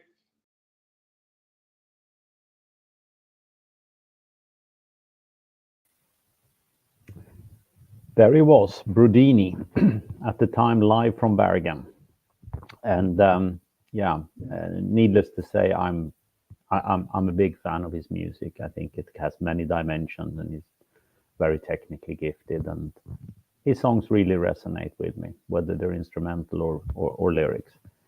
And music, as I said, has been a huge part of actually my whole journey through life. And I don't think I'm exaggerating when I say that it's one of the real cornerstones around which I think life actually revolves. I don't know where I would be without music and art, because it truly is beauty in life. What about you, Timothy? How do you feel about music and what music has sort of meant for you through the years? Okay, great. Unlike you, I've not actively been involved in music, but I enjoy music. I think music for me is what I use to, especially if I'm doing something, if I want to engage in an activity and I want to psych myself, I get to listen to music. When I'm going through a bad day, I get to listen to music. I do it as sort of a therapy for me. And also, I enjoy some good music, of course, when with my friends, and they want us to maybe have some hangouts. I enjoy the music, but from a point where I compose my songs, I've not yet gotten there. I don't know if I'll get there, and I admire. I love music. There's some magical aspect of music that that comes along when you have a bad day. It has a way of turning your mood to something better. And yeah, maybe you can tell us more now that you've been in the music for quite some time. How has it evolved over the time? I know Rubidi has mentioned a few, but from where you sit, two different generations. How was it then, and how is it now? How has it evolved? I think music has evolved immensely, and particularly the economics around music has changed dramatically, like Eric was telling us here. I think it's a very different ball game, and it seems to me like either you're phenomenally well off by making music, or you're kind of struggling to make ends meet, and you probably need to supplement it with some other income. And with something we're going to talk about later on during these 12 days of COP, because we have another set of musicians joining, and there is another small clip with Brodini when he speaks more about outlook in life and what it all means to him. So we are going to move and speak more about that later. But right now we are having a guest joining us for the fireside chat. Iram has just joined us here with me and Tim, and she's brought along a very distinguished guest, someone we're looking forward to speaking to. And I will bring in Shabana Asif. I hope I did pronounce that correctly. Yes, you did. So welcome, Madam Shabana. Hello, can you hear me? Yes, Yeah, I can hear you loud and clear. How are you doing? So let me introduce. let me introduce her. Madam Shabana is one of the leading women entrepreneur over here in Pakistan, and she has been into the federation and the convener for the economy and she trade development. She is right now, like, I'm a team of her, and we are working on the she trade development. And she has done a lot for the gender equality and education and entrepreneurship. So, welcome on board, Madam Shabana. How are you? Thank you so much taking on board. I'm fine and I'm glad to join you. Yeah, Richard and me are here, and we are talking about this a fireside chat that we're gonna do. It is like they're very amazing. Timothy is here. We all are the team of It's for You, It's for Me, and It's for Everyone. So today, as I'm gonna ask you about the what is gender equality for you, and what is the entrepreneurship means to you. Can you just let me know? Yes, entrepreneurship is the women's and the man's is going the business, doing business and start that business and come on the first step of coming in businesses. That's for the entrepreneurships, the whole proprietor and the different kind of the jobs doing in that part is called the entrepreneurship. Yes, and I guess like gender equality, as we've been doing so many trainings from ITC International Trade Centers and many other things, we are working on the gender equality and bringing up the decent work for the women. Like she has worked over years and years, and that's why I inspired her because we worked together from years and years, and it's been amazing job that she's been doing. Like she's been guiding women how to start the women businesses and how we can do a lot of stuff like educating them into entrepreneurship and many other things. So I guess it is essential for economic prosperity. That is what I say. Societies that value women and men together, they get more prosper. This is what I think. And do you agree, Madam Shabana? Do you agree on that? When women and men work together, it is more prosper. Yes, of course, because both are the part of the both different part of the life, and they are going together to do the equality base of doing jobs and businesses, all of things. Okay, so tell us about yourself. How did you started this journey? Because like other ladies are sitting home and doing nothing, and you've been there everywhere in the entire city to telling ladies how to start the business, what to do, and you're helping them. And I'm one of them. Yes, I am very fond of the kind of designer dresses, and then I always start the business last to 20 or 25 years ago, and we also start then design the dresses and gave the handwork on my dresses and take out it in international platforms because we promote the handicraft or handwork, Pakistani handwork in the international market.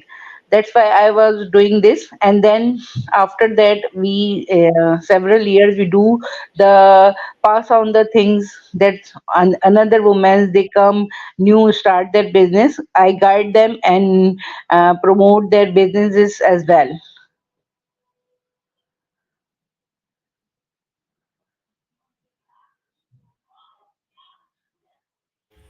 Thank you so very much. There's another team just calling from Islamabad, and she's praising you that you doing a fabulous stuff.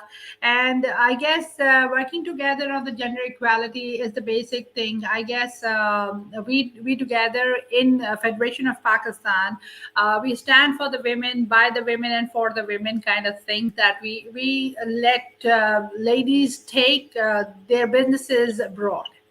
So there are so many business ladies who Shabana has helped.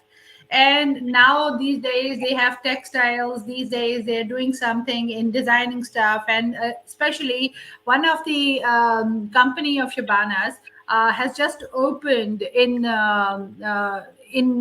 Nairobi, I guess. No, no, Shabana, no. where did In company? Africa, Senegal, Senegal. Dakar, in Africa. Senegal, we have just registered a company over there because we're the ladies from the textile, and as I am also a fashion designer, and we're a manufacturer of many other things. So we have a lot of ladies. The other day, we had that Texpo happen here, the World Texpo in Pakistan, and the delegation of the amazing, delegation of Senegal. They came over, they bought a lot of stuff because we designed silk scarves and the home linen and everything. Shabana has a textile and her own, and then she's doing amazing stuff. What is the name of the company, Madam Shabana? It's my company name is Manas Collection Private Limited, and in the textile business I have done in the FS Textiles. Okay. So, getting what I say, always say that your network is your net worth. So when we talk about business development, we talk about gender equality, we talk about education, because empowering and educating, making ladies work more appropriate, because proper awareness about It's education. my belief that I share my yes. Yes, it's my belief that I share my experiences and share my different kind of efforts that we are doing in businesses and handiworks and all that things. We are promoted that product in Pakistan goes to trade internationally trade. Then I also have a committee in FPCCI Economy and Sheet Trade Development. It means that the women who have done their businesses and go to export and trade, doing trade at that platform.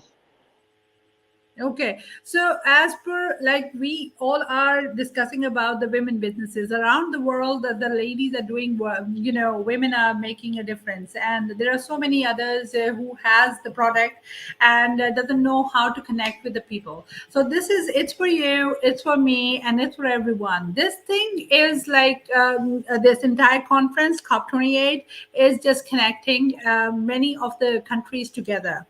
Either you live in Qatar, or you live in Kuwait, you live in Saudi Arabia, or you live in Norway. We all are together because this is the journey of symphony of billion voices. I guess, Madam Shabana, uh, what is the procedure if we wanted to take a gender equality situation, gender equality to make the society more prosper? What are the measures that we have to take? We have take their we have registered our companies and come on the right way, on the platform chooses right way platforms. They goes to straight for a better facilitation, give better facilitation of the women's entrepreneurs. And because in our country there were so many women are doing businesses, but they didn't know the formalities of the registration and all that, and they have not get their things because they didn't know aware of the things, or that how to they doing our businesses and exports or trade. That's why we have a committee, and we are supporting, or we are aware, giving awareness to in on the that ladies they're doing that businesses and come on exports. So tell me about it, that your product, how many countries it is going to? Right now, we are have a distributing company in Senegal or in all Africa, and I also doing now in Europe, and I also at my first time we go in Texworld USA in 2010, and I display my products, and so many person like this, and that's why we are also interested to go internationally and made in give the tag on made in Pakistan in each and every international market. So that's really impressive, and I am. That's why I'm into your acquaintance, and this is why I learn every day, because I am a learner. So I guess when it is very important, the gender equality. When we talk about it, men and women working together. In few of the societies, like our society, has a problem that women doesn't have to go. But these days, because of the awareness and because ladies are working, women are working in every field, like either it's medical or pharmacy, or even internet, or even in AI and cybersecurity. So I'm very proud of my women of my country over here, that they are taking part like other part of the women of the world are doing it.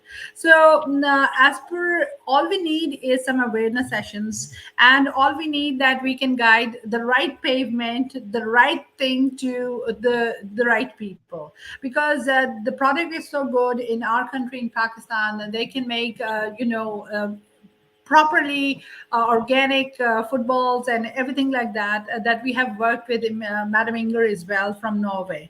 I myself has generated how many the scarf, the silk scarf, which is like made in Pakistan, and we support made in Pakistan, and we send it over there. But entire globe has different countries, and everyone should do one climate friendly fashion trends. This is what I wanted to do.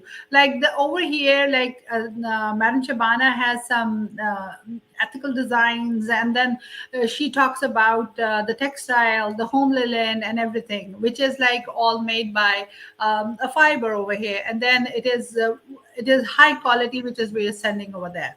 So there's a way of doing businesses everywhere. So gender equality is a must. I guess it's a fundamental right for the women as well, who can just use that right, and can come forward, and can step up, and can live the life they want to, I guess.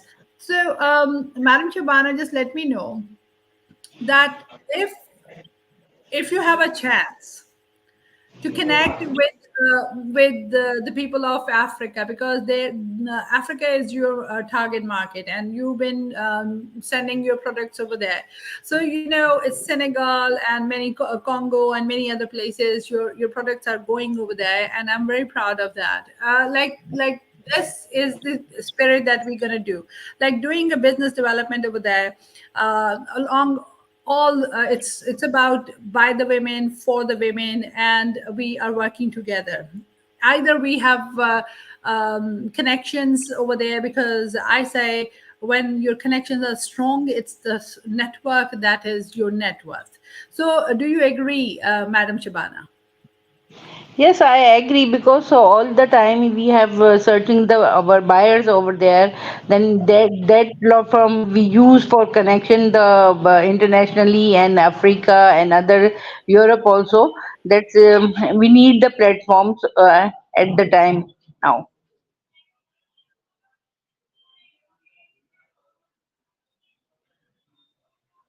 Hello.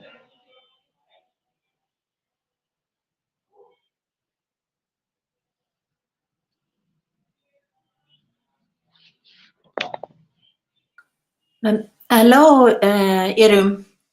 Hi. I can see that you're unmuting yourself, Irum. Hello. We cannot hear you, Irum. Oh, the lady is here. Yes. So yes, now you yes. can have it. So how are you? Thank you, Irum. I was just following you, and I was jumping into the stage of It's For You at the time when I understood that you were talking to So yourself. let me introduce you. Yeah. So let me introduce you to one of my very, very inspiring lady over here in Pakistan. She has companies in Senegal, and she's doing fashion. See, this is what I'm saying. She's doing fashion, and she's working on fashion products, and she's registered companies in different. She's been sending stuff to many of the European countries as well, and she has a textile. home living. So I'm very impressed, and I am a partner to her. Now we are like, as being a convener to the federation, she has been doing amazing job in women empowerment and in gender equality. She's creating jobs. She's creating opportunities for women. So, Madam Shabana, that's Inga. That I'm gonna just introduce Inga. Inga is one of my virtual friend and a business partner. A lot of stuff together. So this is something we are talking about. We are all ladies over here. We are doing amazing stuff together. Let's just meet Inger Mate. Thank you. Hello, Thank you. everyone. How are Yes, you? Nice to meet you. Nice. Same here. Yeah, I think I like to start from a point where I'm like a businesswoman, like a busy man or business woman. I think I'm also very much into social entrepreneurship, where we can look at how we can make a structures that is kind of socially good for humanity and the people that's using or using the services or products, and also it's respect for nature. So how can we really make a innovation that is sustainable, good for humanity and for all of us, and with dignity and respect for nature. And I've been looking at how we can do that in the business of fashion and jeans. And Iram was mentioning sportswear. How can that be more sustainable? And of course, I've been looking at how a circular economy comes into place. Again, the thing about so many things are good, but other things are not really good. And in a way, we need to educate the buyers. And I mean, both the buyers working in retail or in wholesale, but also us as consumers.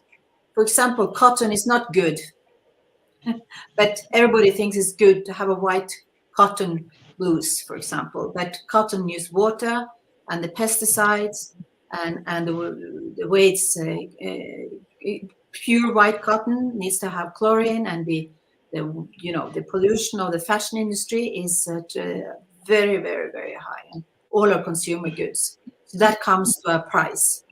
And my engagement these days is very much into the social venture of an adventure of climate education and the climate school, and how we really can sell books online, sell school clothes, shoes, bags, everything. It's a full scale of merchandises in many directions, if you like. So I'm here just for the fireside chat, and when I look at you, Iram, I can see the bubblings of color, and we need all kind of creative ideas in the time. And I had to work on design thinking, work on Internet of Things, work on the smart core coding and smart way to produce or stuff, what we can say. And by the way, we are producing too much. Yes, over to you. Shabana, let me just let you know that she is one woman from Norway that is working in diverse fields, and she is doing amazing. He is one of the founder of the climate schools over there, and she's doing. See, women are making, a mark in the world. Like it's me sitting over here, Shabana sitting over here, Inger Mate, and as I inspired her work, she's very intelligent and a fashion entrepreneur as well. So we back then we did Silk Road, and it was amazing. Like we synergized together like one, and we did it, and it's like the ideas that I've got, she's just on the same page. So with Shabana Inger, she is an amazing entrepreneur as well. She proved herself that a woman can also run a textile. She's making home textile things and sending it to Senegal, sending it to Europe, sending it to USA. So Shabana, tell us about that that journey that you overcome. how did you start it, and how did you see that the men of your company or your family were doing that textile, but then you step in and you wanted to do it yourself? I need to hear the story. My story is I am starting my business last 25 years, and I inspire my grandmother. She's doing stitching in wholesale stuffs, and he is a stitcher. And I also try to uh, I also learned that is stitching, and after that, in 2010, we have used one project of USAID, or in whole Pakistan entrepreneurs. They have trainings and other things, and after that I made handmade tunics for that project, and I am selected whole Pakistan. One of them I am selected, two ladies are selected over there, and they got the Tex World in New York stalls, and I go there and I display our product. All my tunics is handmade, all hand embroidery over it there, and there were my first experience. Then I was go for internationally day by day, and doing that business different. Now we are starting wholesale proper textile, home textile towels in Africa, and also learn and search the market for Europe also. It's amazing. Yeah. I'd love to And see the. So where do you produce your handcrafted textile with the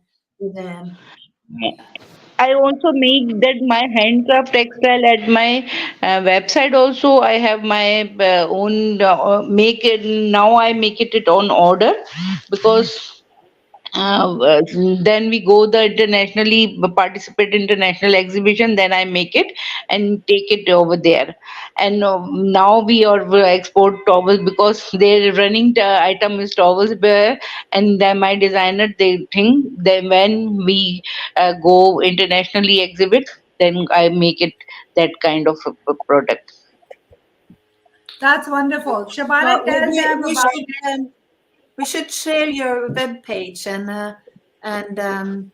because this thing about the handcraft and artisanship, it is very, very interesting. And as Iram is saying, that we started my dream is actually to contribute, that we can make something for women that is putting at we call it at the time the digital Silk Road, and also we call it the fashion dialogues, and yeah, and it's a unique opportunity if we really come together, and we can say that the Silk Road or the future is about circular economy. It's from the arms and the loaves, the fingers and hearts of the farmers or the person making the clothes. Because in fast fashion, we are producing too much. So we have to slow down, make it more creative, make things more beautiful. So we're actually living in a very creative, exciting times where we can use technology as to print, we can use new fabric. As Iram was saying, I experimented with fish leather as from salmon, waste from salmon. So it's I also want to go to learn in the international exhibition like Hamtex over there. I also want to go there and learn the thing, new techniques, new different kind of thing. There is burst of textile in textile it's designing amazing. and Yeah. designing. That's I It's so know beautiful. I It's yeah so yeah beautiful. And I was working in Italy last fall with youngsters, working to learn how to make embroidery and learn the yeah. all handcrafts from Embroidery, northern but Italy. many different kind of they didn't stitch bulk dresses. They press and they done their dresses. There are different techniques over there. I also love to go and But then you know take the the thing is the first steps and the funding for it. And I also like to say that, but you know, with the Pakistani diaspora, for example, in Oslo is quite huge. And I talk with also the thing about knitting, like the grandmothers, everybody knit, and the knitting and wool tradition, like in Kashmir, you have Kashmir wool, which is like it's like champagne from Champagne, and it's wool from Kashmir. You know, it has this kind of quality stamps. And there's so many beautiful things we can do. But Irum, I'm not sure if you were together with me and Sadaf when I shared the fashion dialogue presentation. I put my tunics in all Tanga, Kashmiri, Balochi, and all of things, all Tanga or Pakistani. I use it my in tunics are done. Yeah. Shabana, let me explain her. Let me explain her what you're talking about. Okay. So Shabana has worked on the hand embroidery. Hand embroidery. We did the coats for the women, and we did it with the organic fiber, and it is really nice, and it is dyed in the color which is like climate friendly. It's not like that. So the thing is, it was all very good one. And then we did the silk scarves, and she made me the Pakistani silk, and we printed it from her textile, and then now we are just sending it all over the world. And this is something amazing. She's got a manufacturing place over there in Karachi, and it's an industrial area, and she has all that home linen thing, and she has dedicated that place for the women workers, which is, I respect her so much. So if both of you on my allow me to share the project concept for the project that we did in 2020, Irum, because sometimes you have to recycle ideas. It was too early, it was not the right time, but if you allow me, I will share that, because it's the inspiration from Irum and Sadaf from 2022, and we call it the Fashion Dialogues. And I will share this screen again, and I think it can work. Well, let me see if I can find my yes, here it is. It's Fashion Dialogues. And this we did. I wrote it in November 2020 as a Fashion Dialogues. My inspiration at the time, since I was in Paris for the Paris Agreement and COP21 at the time in 2015, and we made a charter to respect and climate for the sake, change fashion industry for the sake of the climate. And this is again coming up for 2028, and it will be stronger and stronger. It's very complicated to change an industry.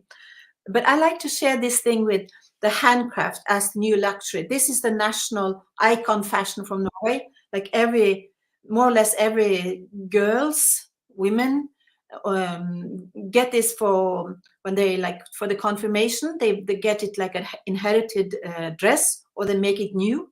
And here you can see the handcraft is stitched. So this is like a national costume for the celebration of the important celebration for the family, weddings, confirmation, national day, you name it. And you can see here, so I put up the prices on this, but here you can see even dogs and animals and babies are produced this kind of national costume. And here you can see how the national day of celebration. So I can see that it's a heritage, it's local history, it's family history, and it's made with love and care. And you can give it, it's a gift from grandmother to granddaughter and grandfather to grandson. So it has, here you can see modern technology, and it's 100% made in Norway, and it's made to last for generation. It is an art. Here you see it in different, we call it bunade, but now of course, it's also produced in Thailand and in China, as you can see, combined with silver and jewelry. And that's also locally made, used to be. Here comes the interesting thing. It's called économe musée. It's like a French Canadian word. It's artisan at work. And it means that we can really promote handcraft and together with tourism. So it's like tourism and to meet the artisan and their work environment. It's the learning and to discover the beauty of authentic products made and sold on site. And this is the Silk Road that we started in 2020, and the ecosystem of the Silk Road from Quebec to the Silk Road, and the legacy of the Silk Road, and silk and fashion and mirror and perfume and ideas and music and trade. That is the Silk Road, the ancient deep history of Pakistan as we had it at the time in 2020. So this is heritage that earned its keep. It's handcrafted plus art, and it's a new luxury. And then I showed this together with the Mariaki people at the time in 2020 from Greece, and they have a nature green factory and a circular economy and bioenergy. It's a model how we can think in a circle partnership between, and here I'm suggesting like a new partnership with Egypt, Greece, and Pakistan, and of course together with Norway. Here is the handcrafted from Citral at the time, Kalash and arts and handcrafted. You see lighted dye here, and in fact is part of the cultural heritage of humankind with 2,300 years in Pakistan. It's really highly appreciated.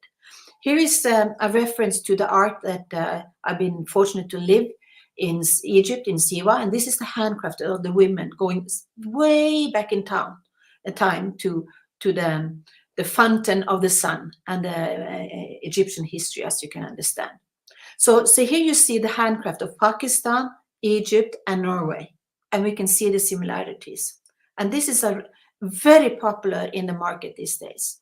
And this is again back to the natural green factory with natural dye, and we respect its local resources and culture and people, and learn to trade a new way.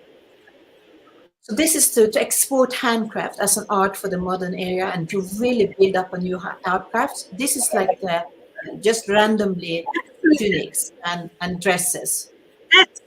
Excellent piece. So this oh is my. So this is just like recycling an idea, my friend. I'll stop here. Yeah. So, but it's an old idea. So you know what, like if I. Yeah. So this it's an old idea that we can recycle again and to bring forward. See here, please show us what you have, and we can. Irum, we can't hear you. Irum. Okay, that's fine. Okay, listen, if I may share the asiconic.com that Sadaf and me started it back there in Silk Road. Absolutely, And we had ideas. So if I try to just share over here, let's see if I can the slides. Yes. Okay. Did you like it, Shabana? Did you like it, the recycle idea? Yes, I like it, and I'll show you a one lamp. She's asked. I show one lampshade. They also make the recycle pattern. This is lampshade. Yeah. We doing the leftover fabrics and make a lampshade. Yes. We also do recycling idea. Yeah, you have this creative, colorful truck art from Pakistan. Yeah.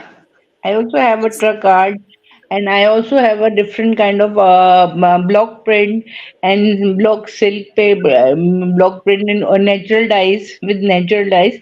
Very much different kind of handwork over there. Here is the heritage also. So let us. So this Inger, I think I'm going to just send the asiconic.com PDF because I couldn't just do it over here. And what I have started with you in,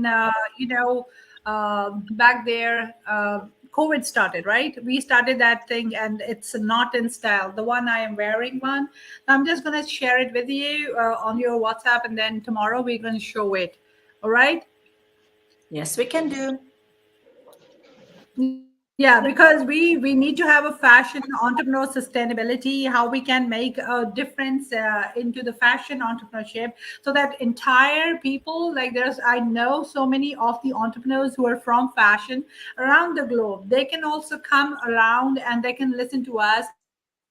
Buy this, what it's for you, it's for me, and it's for everyone. When I say that, it means that you are a global citizen and you can join the community right away, because we all are open to have some registrations with you. Let me know if you're a fashion entrepreneur or you're working as a woman. And because we work, it's a fundamental right for the women also to work under the gender equality and get the opportunity done.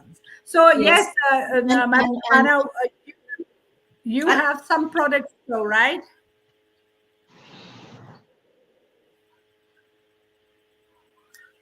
so I was putting myself, like you see my background, there's a fireside chat picture or like photo.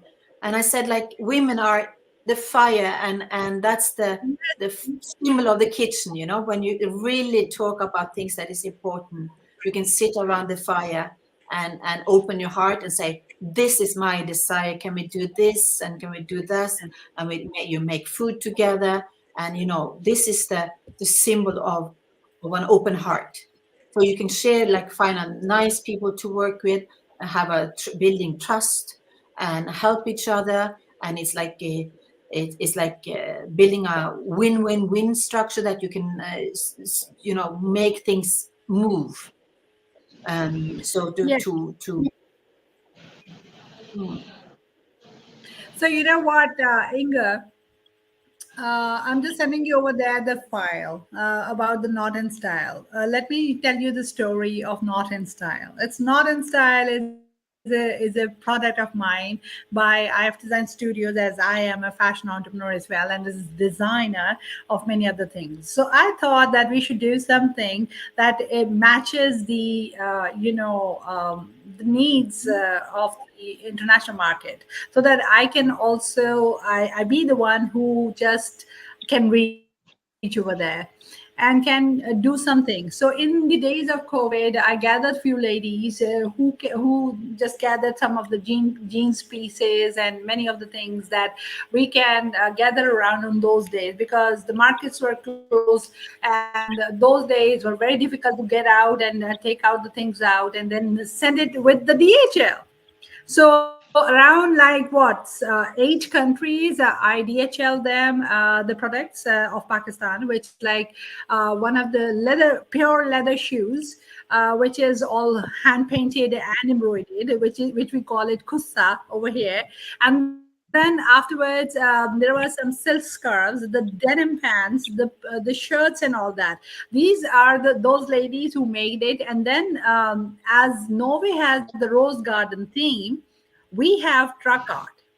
So we matches with Norway, because Norway has the rose garden theme, and we have the truck art theme over here. It's very colorful. So I made few of the scarves and sent it to her. And thank you to Inga, she made it happen. The model shoot over there in those days. That is so amazing. In COVID, they did a fashion shoot with the silk scarves, the boots, the jeans, and the shirt. And bravo to Madam Inger, that she has done a lot in the fashion field in those days when people are stuck in their rooms, their homes, their offices. They're not even going into it. Was all online. So we ladies were busy working together. So now Shabana will be the next one with us, because she has a textile, a manufacturing unit over here. it's amazing. But let me share the give you some kind of compliments, Iram, because here the knot style and the scarves, you know, can you see it? Thank you so much. So this is Oh, Iram Gawad, official. You know, this is the knot style for men. Can you see how beautiful it's like a cravat. So this is, correct.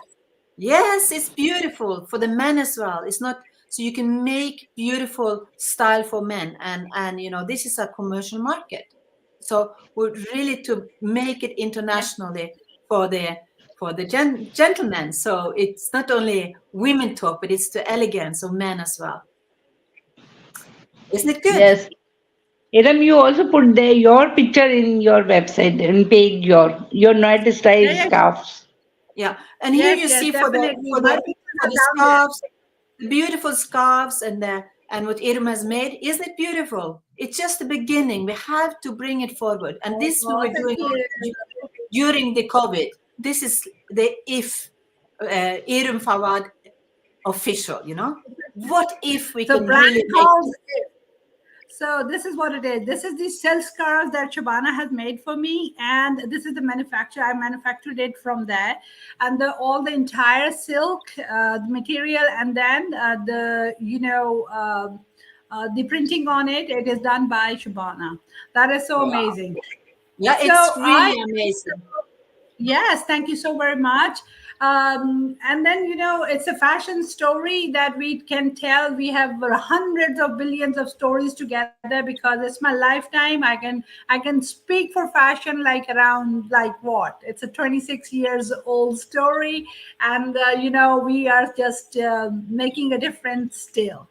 So Shabana, we women are making a difference as you are on the world's globe by COP28 UAE, and it's for you. So congratulations, you are now official, citizen of our community, which is called It's For You. I say it's for you, it's for me, and it's for everyone. So yes, thank you so much.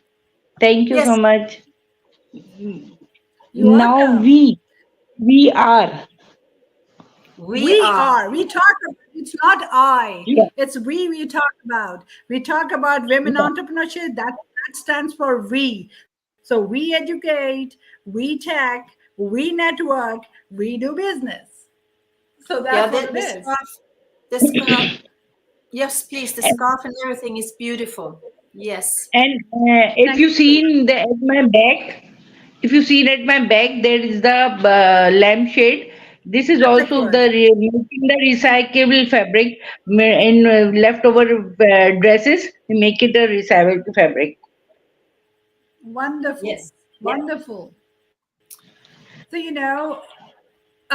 she has made all of these applique work by recycled fabric. Applique or rally work, applique work. Yeah. This kind of things is make a rally work.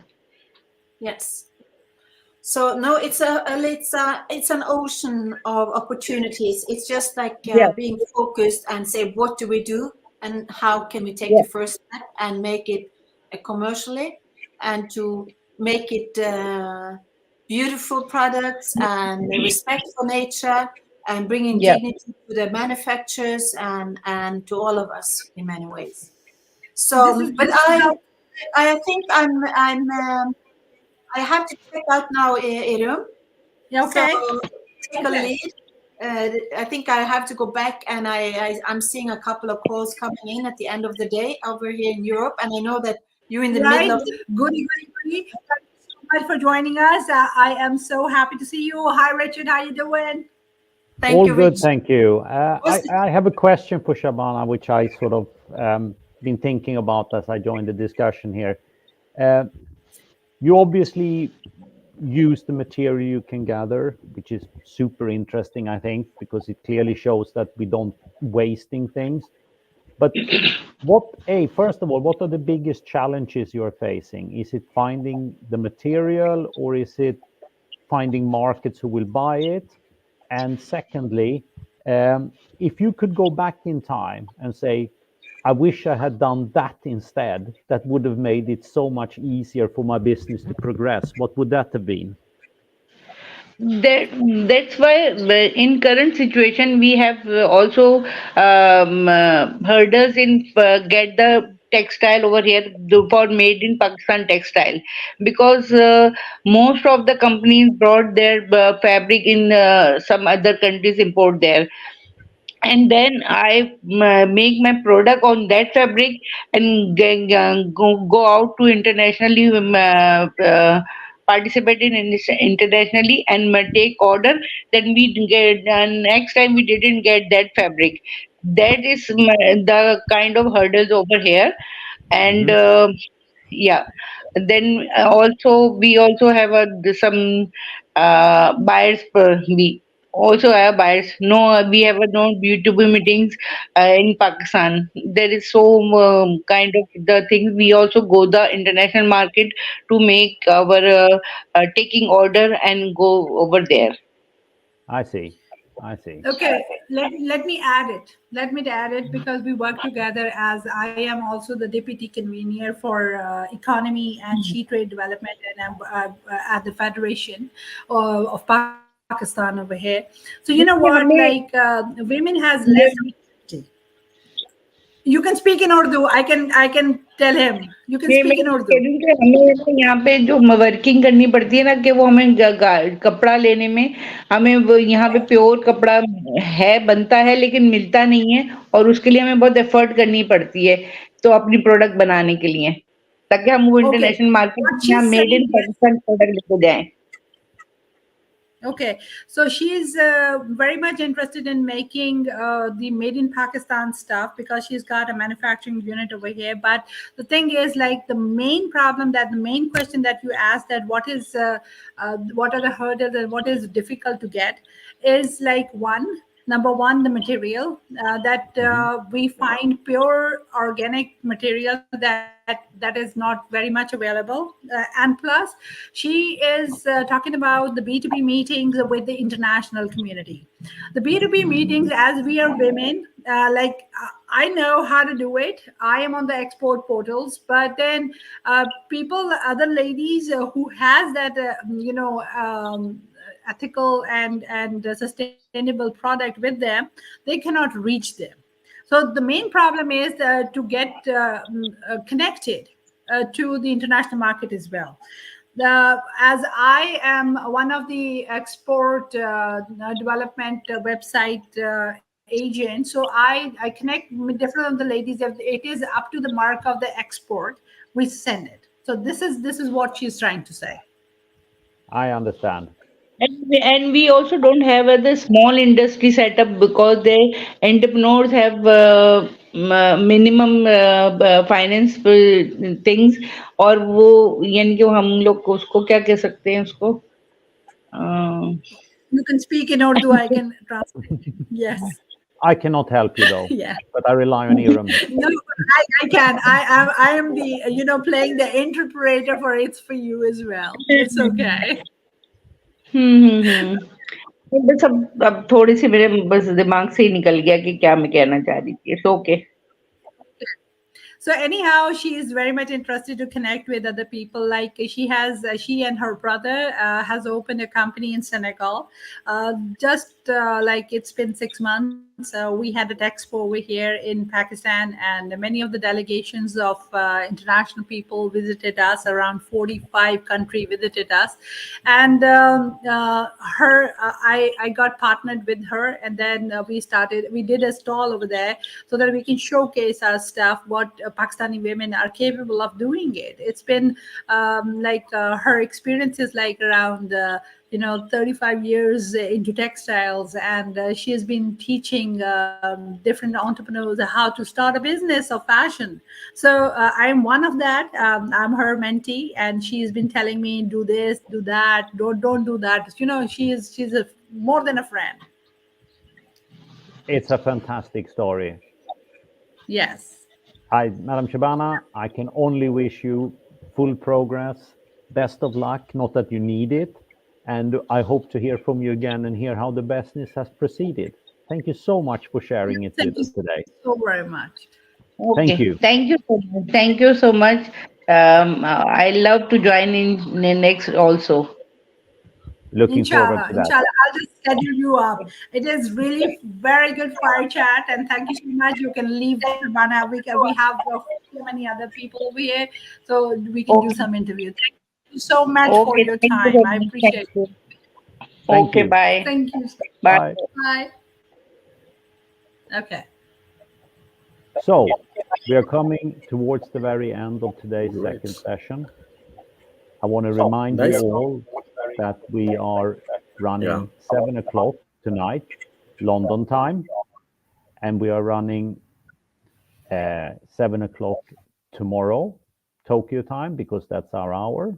And this was the 7 o'clock Karachi slot that you have just about heard us finish. As we had some technical issues when we started off today and we couldn't do our first clip about prayers and meditation, we are going to end the whole segment today with that clip because we think it's very profound, it has a lot of meaning, and it makes us all reflect. So I'll give you that as the end, and I look forward to seeing you later tonight, 7 o'clock London, and tomorrow at 7 o'clock Tokyo. I'm Richard. We had with me Iram, and I had with me Timothy to guide me through this session. And to finish it off, like I said, it's going to be the clip we were meant to show when we started out, but couldn't do it for technical reasons. So here it comes. Thank you so much for viewing us and tuning in. Bye-bye.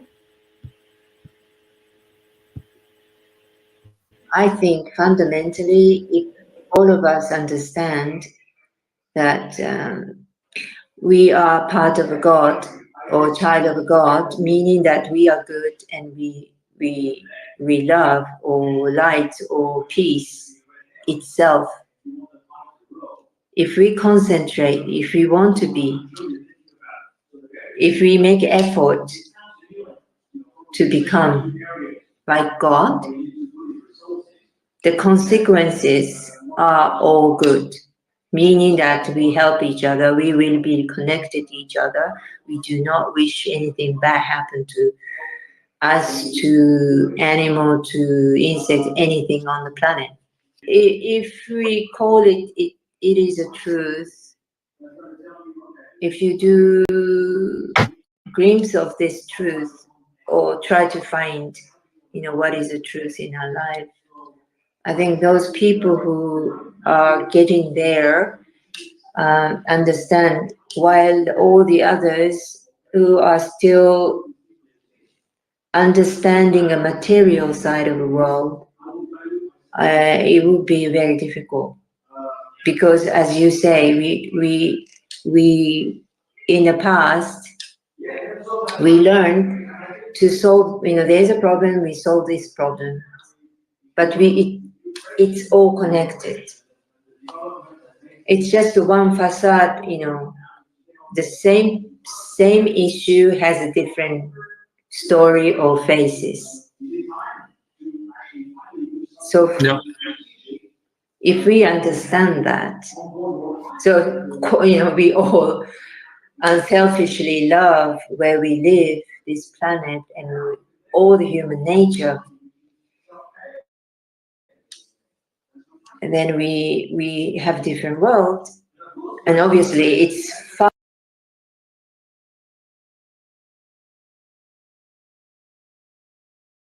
from it, and it's very hard for it to get there. But I think fundamentally that's what it is. And I think some people start understanding that, and I think that's why people wants to do something, environmental or whatever they do understand to make it better.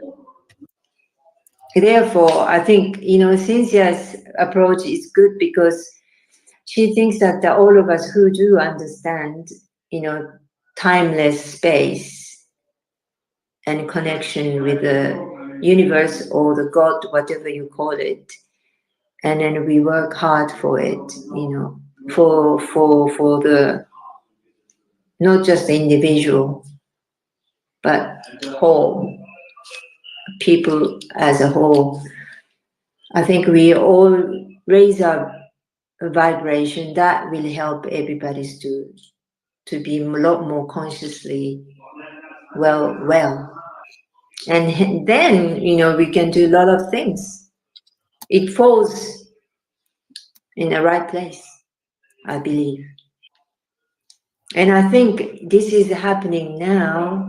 I am not the expert, but I've been watching a different people talking about this evolution, conscious evolution, or genetic evolution, or astrological evolution of our humankind progress. It seems, we are a period of this era. Time is over and we're going down. And I think that's why we have all these conflicts and we had so many calamities. And we are heading a better place, that's for sure. And therefore, even more, we have to help everyone to feel, it is important now. We shift our mindset or shift our consciousness to understand better why we are here or what we are. I really realize London, not England, because I don't know rest of England very well, but at least London, we are so blessed that we had so many mass during the day, every day. And here, even Sunday, 3 minutes away from here, very historical church I have, and I sit there in the beginning when we moved here because there is nowhere to go. I haven't been to Mass for nearly 2 years. And then I just wanted to, I went to the church and sat there and sometimes just meditate or sometimes I pray, lit the candles there, but it was not enough and I wanted to learn meditation. So what I said, we are a child of God. We are pure, we are light, we love. Basically, we should be confident, we should confident believing what we are, which is or who are pure love, lights, confidence, almighty. We just focus on, we work hard for our human community and nothing else. So what I understand, you heard something in your head and that's why you're doing what you're doing now. So sometimes I feel it's so what we see in the world is just somebody else's reality or somebody else's drama. So it's not your drama. So my drama should be, just listen to the creator, universe, God. And what I was told to do in this space and time, that's what I should concentrate.